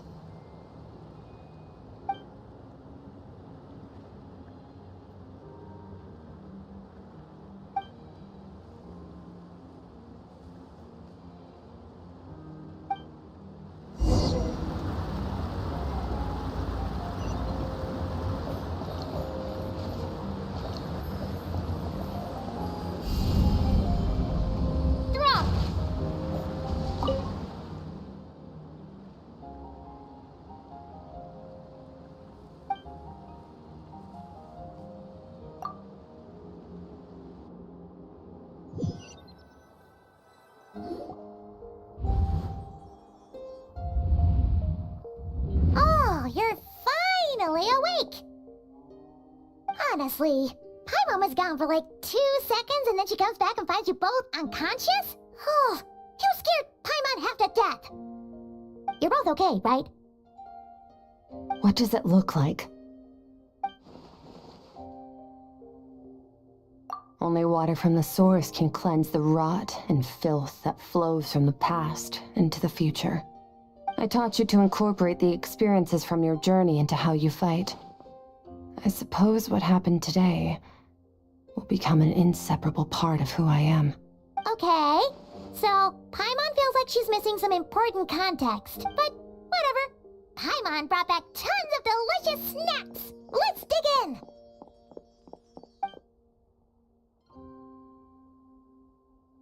All right. It's about time we finished what we started. We're gonna deal with this thief for good, right? This time, I'm not going to tell you to hold back.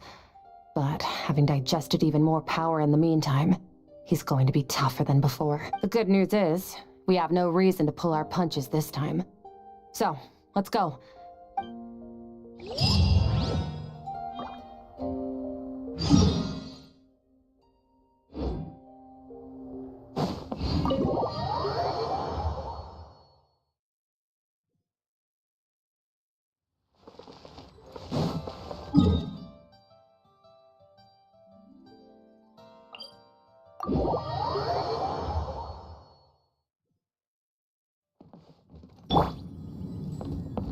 Are you running away?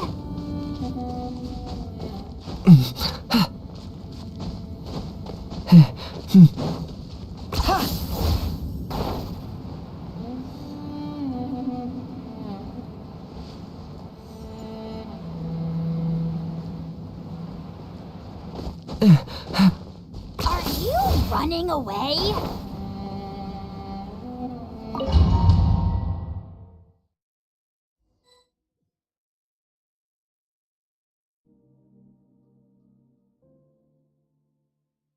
The fog is gone!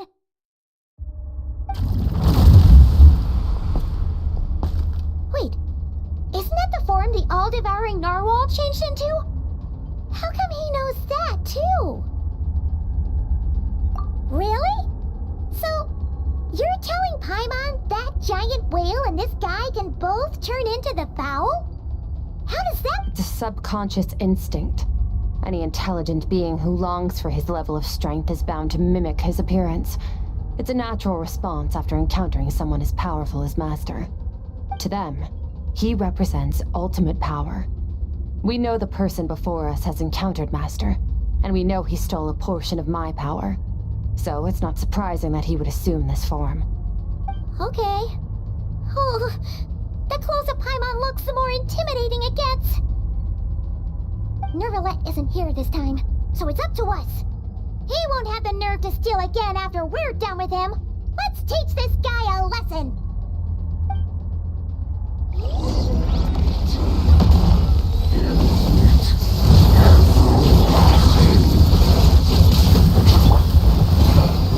Wipe out!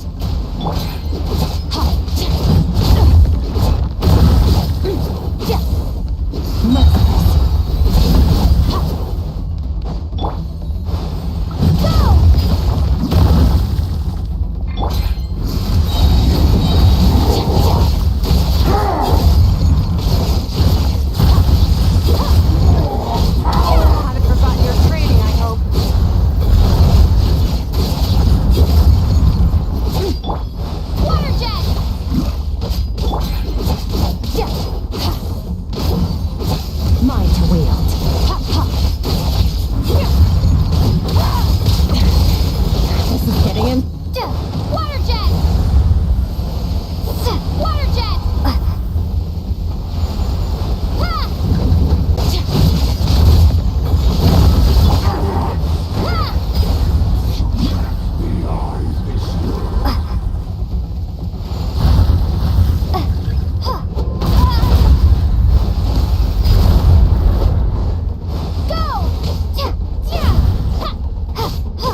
my power?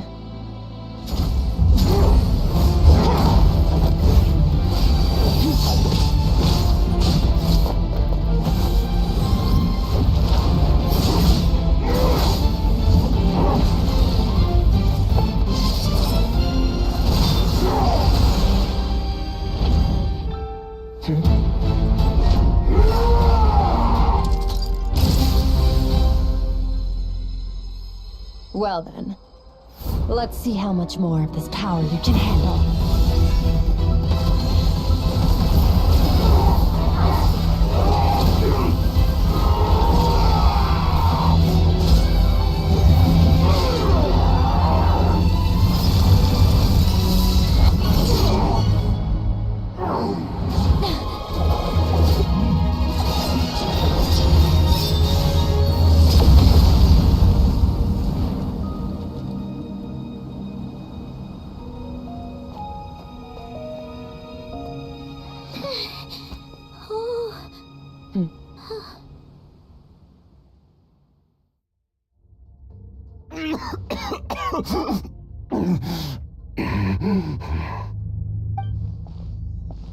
Well, have you come to your senses? You saw that my body was at its limit. So, you deliberately channeled your power into me, knowing that it would destroy my shell from within. Such power. Such keen battle instincts. So you must be... SKIRK, Sertologi's disciple. How long has it been? How long has he been away from Tevat? Hundreds of years. Hundreds? Sorry, it's a lot to take in. I should introduce myself. I am Skafnungar, a friend of your master and one of his followers. This is the first time I've heard your name, SKIRK. But hundreds of years ago, I knew you existed. And I knew you would come here. Hundreds of years ago? Sounds like you and Master have quite the history. Care to tell us about it? Of course. Might as well take advantage of a clear head while I can. The story starts a long, long time ago. I was born into a noble family in Conria. As the eldest son, I was set to inherit our title. But I contracted an incurable illness as a child, and everyone gave up on me.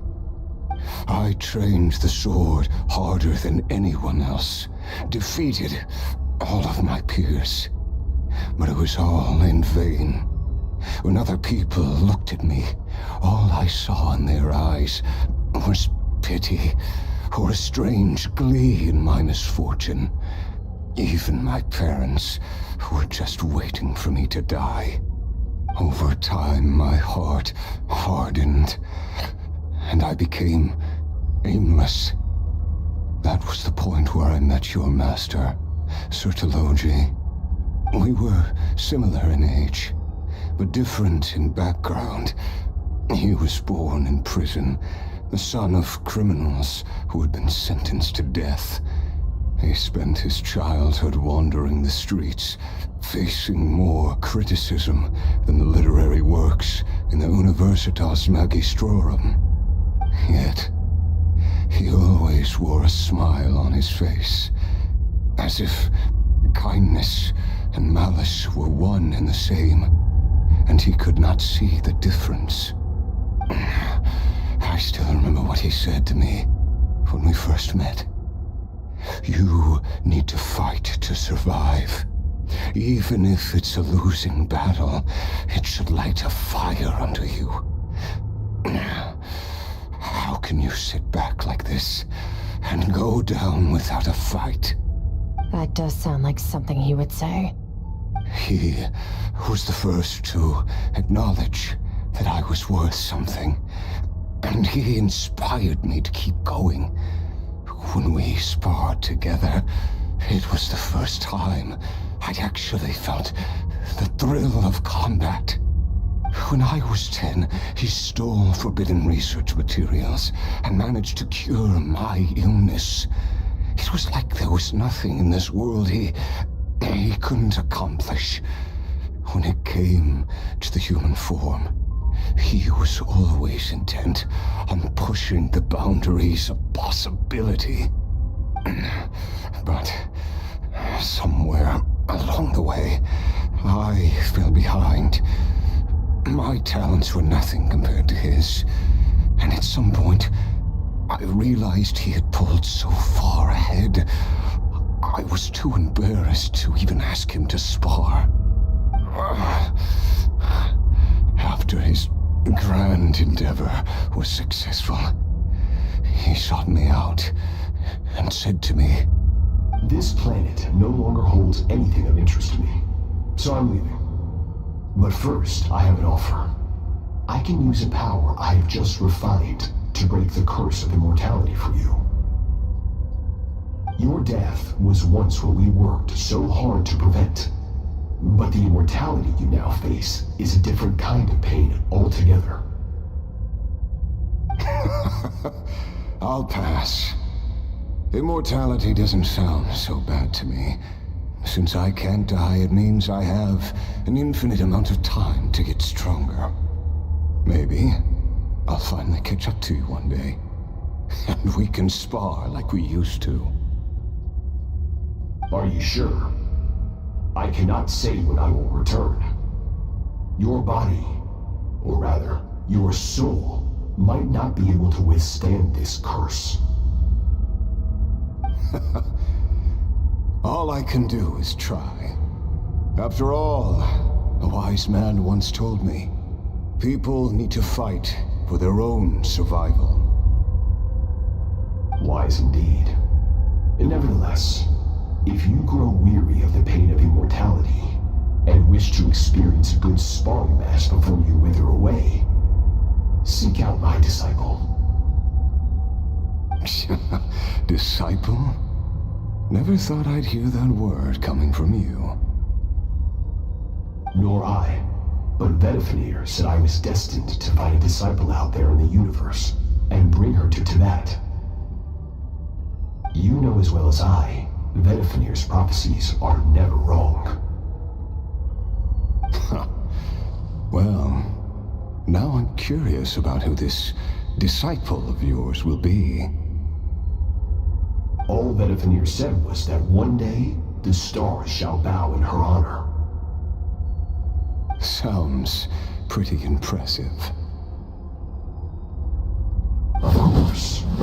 Only the most outstanding people would have the right to become my disciple. Still self-assured as ever, I see. But you're not wrong.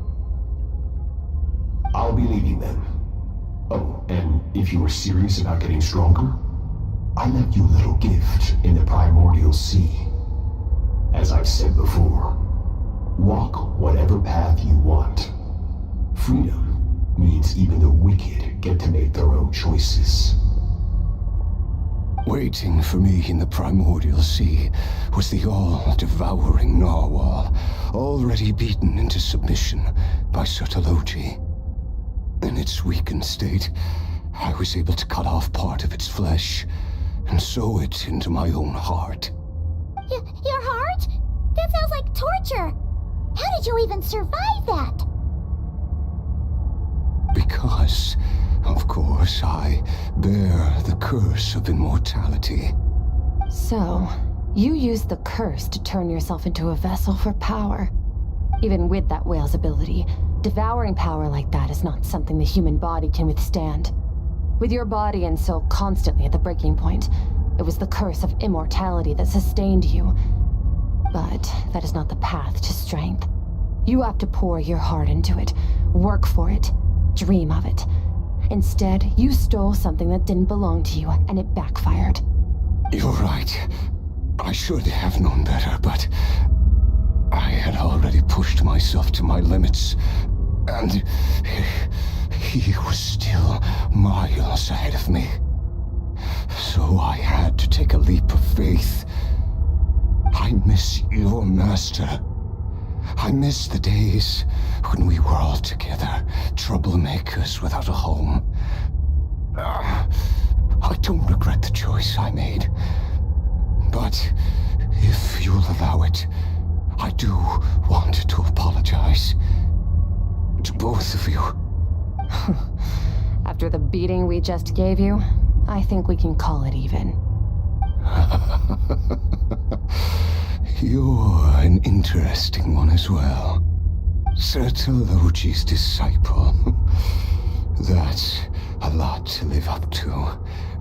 It can't have been an easy experience. I know what he's like. He rules with an iron fist, using despair and fear to force you to catch up to him, all the while standing ever out of reach. We're like mountain climbers in the dark, never knowing how much higher we have to climb, or when we will see the sun again. True. But I made up my mind long ago. No matter how dark it gets, I will not give in to despair. I will overcome it. Besides, after hearing your story, I suspect what Master really wants is not a battle that demands his full strength, but rather a defeat without regrets. Oh? Since you're his friend, you must have some things in common. The first time we came here, when you stabbed me through the fog and stole my power, I felt no emotion coming from that spike. But when you had to devote all your strength fighting me just now, I could feel joy and passion emanating from your blade. It was the joy of a researcher discovering the truth of the world, the joy of an artist uncovering a temple of wonders. Interesting. I'm certain I didn't express those emotions outright. Yet you were able to read them from my blade, like a glimpse into my inner world. You're right. That battle brought me an unbridled sense of joy, and my defeat brings me no regret whatsoever. Exactly. I think Master also craves a battle like that. One where his opponent forces him to use all his strength, unlock the extent of his potential, and transcend his own limits. A battle to end all battles. After which, all can come to an end, including, perhaps, his life. For that very reason, good and evil are meaningless to him. He has one purpose, one goal: to complete himself. It's one of the secrets to his strength. Perhaps you're right. Perhaps that is his call. What a battle that would be. Oh, to witness such a... Are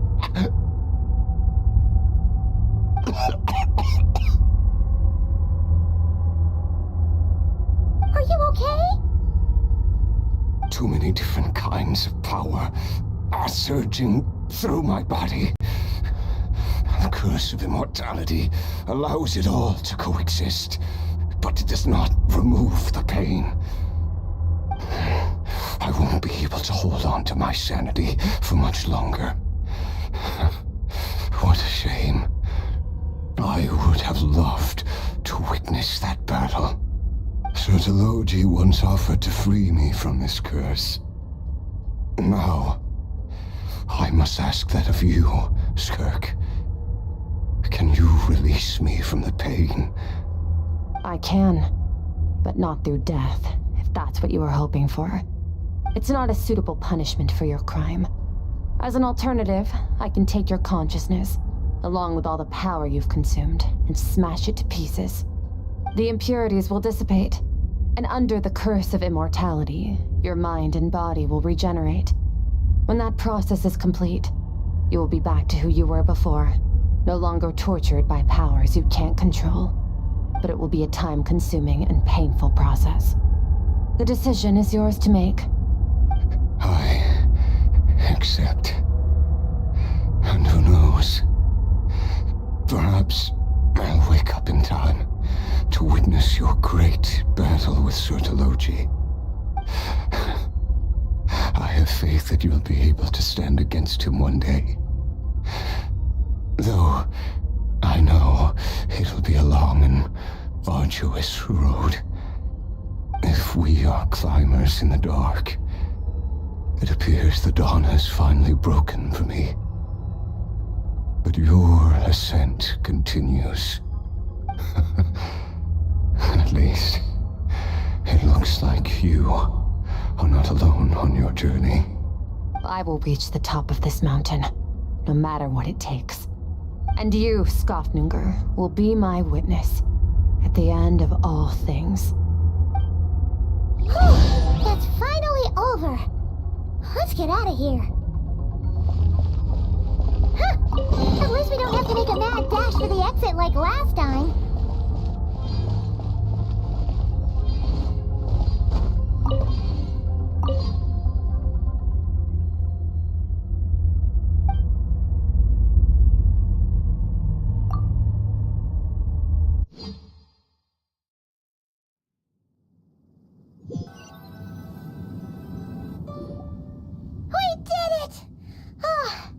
It's only been a few days, but it feels like forever.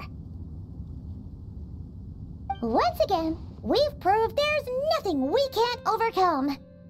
We're just that awesome. Wow, you sound even more confident than usual. Guess you really have become stronger. Today sure went by fast. It's night already. Oh wait, that reminds Paimon. The stars you mentioned, the ones that died out? Are they back now? Yes. The power Skofnungur stole has been returned. So, the stars have regained their light. Great! Huh, it's crazy that you even noticed their light was gone. There are so many stars in the sky. If a few disappeared, Paimon definitely wouldn't be able to tell. I suppose it's because I have gazed upon this sky for centuries. The false stars, hanging in the meticulously planned sky, glittering with rotten light. It's not real. And yet, it is for that very reason that I can look upon it and enjoy the momentary peace it brings. Even the most beautiful of bubbles has to burst. We will return to the real universe one day, whether of our own volition or not. Time marches ever forward. Even the innocent and naive will taste life's bitterness. Yet through hardship, we grow until we learn to seize the sands of time for ourselves and uncover our true strength. Though we gaze upon a false sky, its vastness and majesty is palpable. One can only wonder, what is it going to take for kindness to reign supreme in the vast expanse of the universe? Ugh, this is all going over Paimon's head. But if she knows one thing, it's that the Traveler always finds a way. Ever since we met, she has filled Paimon's days with happiness. No matter how tough things get, she always finds a way to make it better. If it's too big a job for one person, then we'll do it with two. And if two's still not enough, then three. We've met so many amazing friends, and accomplished so many amazing things. As long as we don't give up, we can make any wish come true. I suppose when it comes to you, anything is possible. Well, I should be going. Now that my power is no longer isolated from my emotions, I need more practice to get used to it. I suppose fate will decide. Maybe we'll bump into each other on the street. Or maybe we'll reunite on a different planet entirely. Regardless, reunions and partings are but passing moments. More than anything, I hope that at the end of this journey, wherever it takes us, we stand in a world reborn. One without war, pain, or forced partings. One where new life can bloom, even where there was once nothing but scorched earth. For this, we must all work to become stronger. Goodbye, Traveler. Remember your training. Make sure to put it to use. Bye!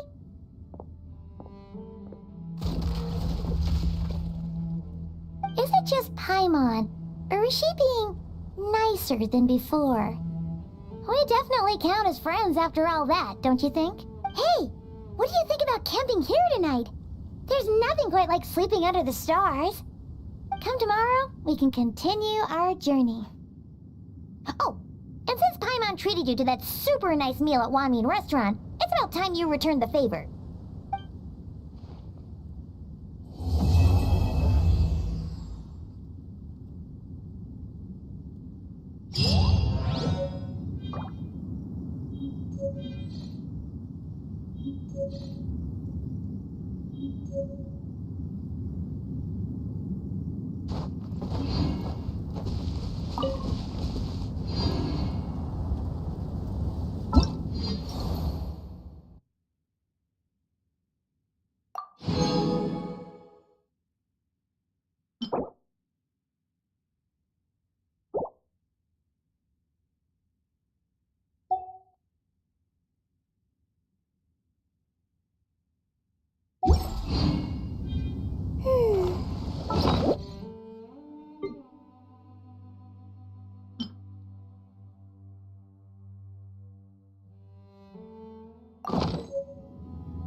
Yeah, I pop.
publishing house has released numerous works that lay out military strategy in a simple and pragmatic way.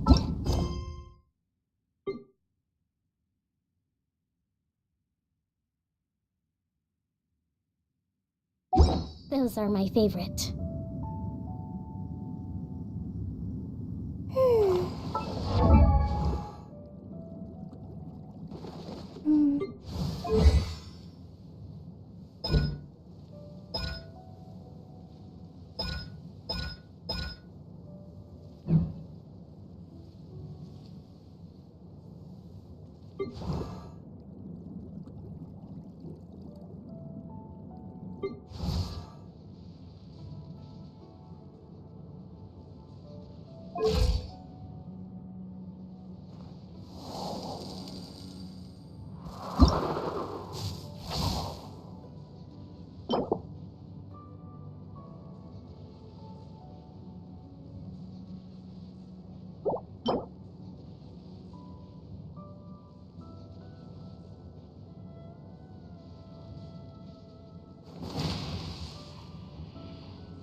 There's still more light in that insect's butt than in your entire soul.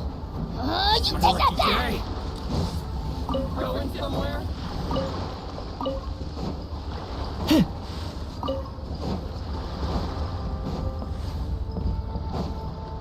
The perfect distance. Let's get down to business. Let me try. My blade. Perfect distance.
I got him cornered.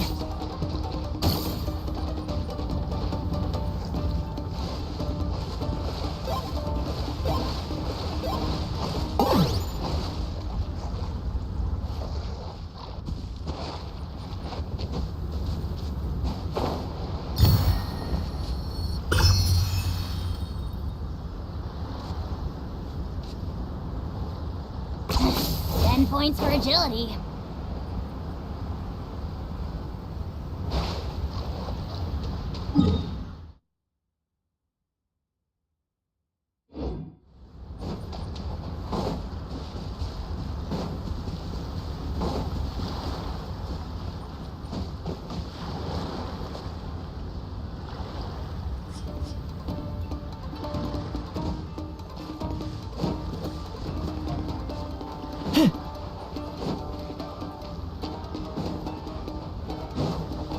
Let me try.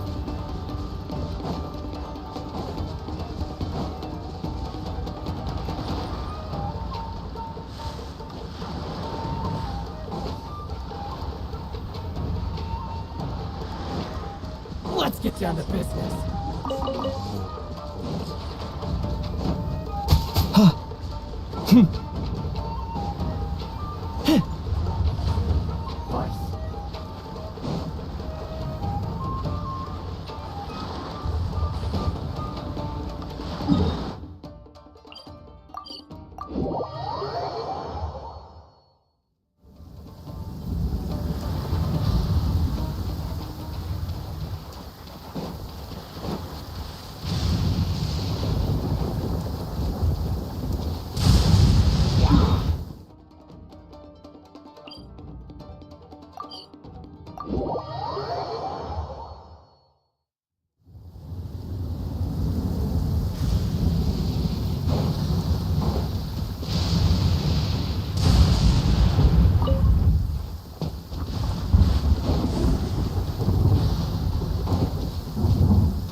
Call that a lightning strike? It looked more like a huge bug blowing butt fell out of the sky. There's still more light in that insect's butt than in your entire soul. You take that back!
with you all the way.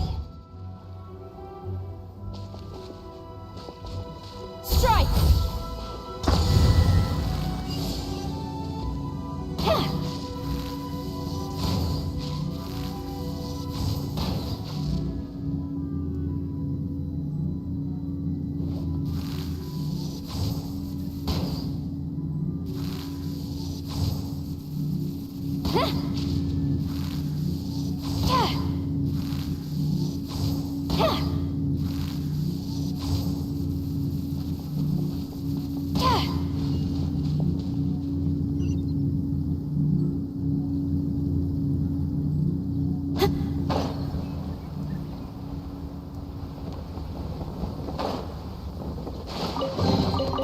Good.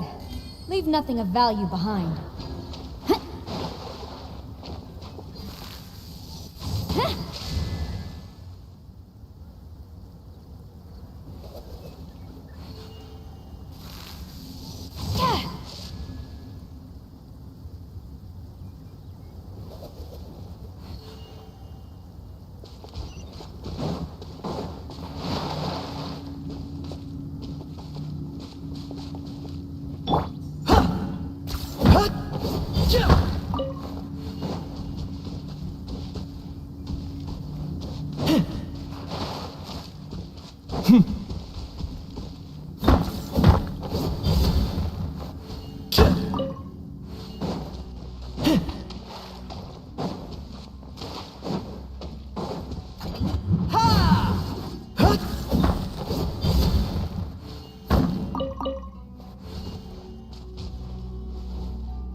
Is this really necessary?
Take heart. Victory will...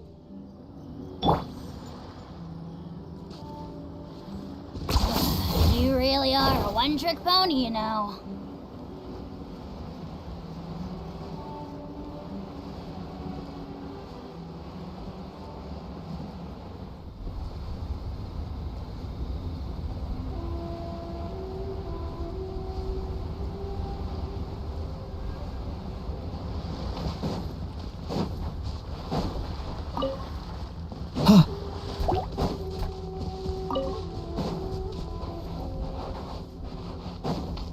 Are you running away?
Points for agility.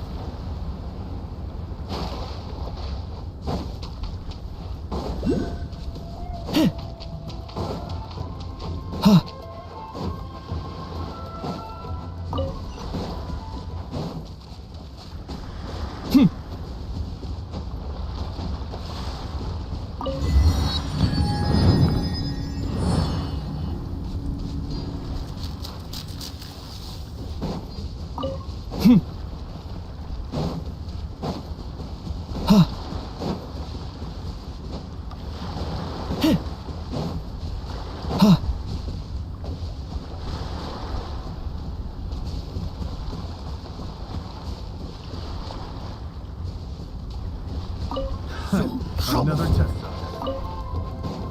You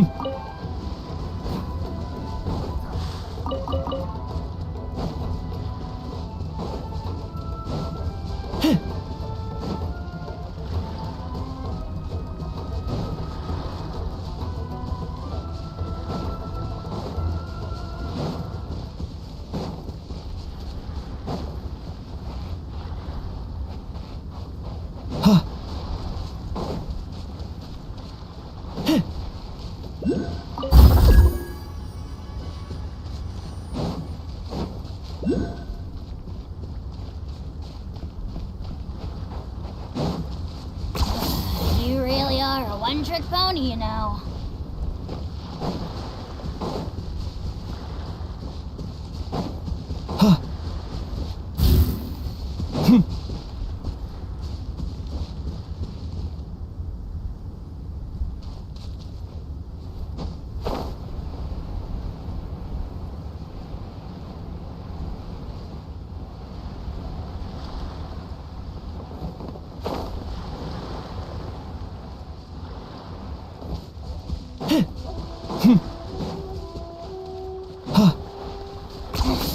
Points for agility.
When will I finally make my fortune?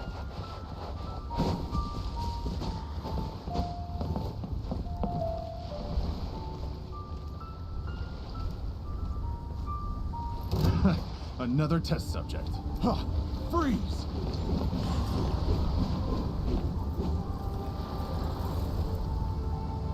Huh. Freeze! Huh. Freeze!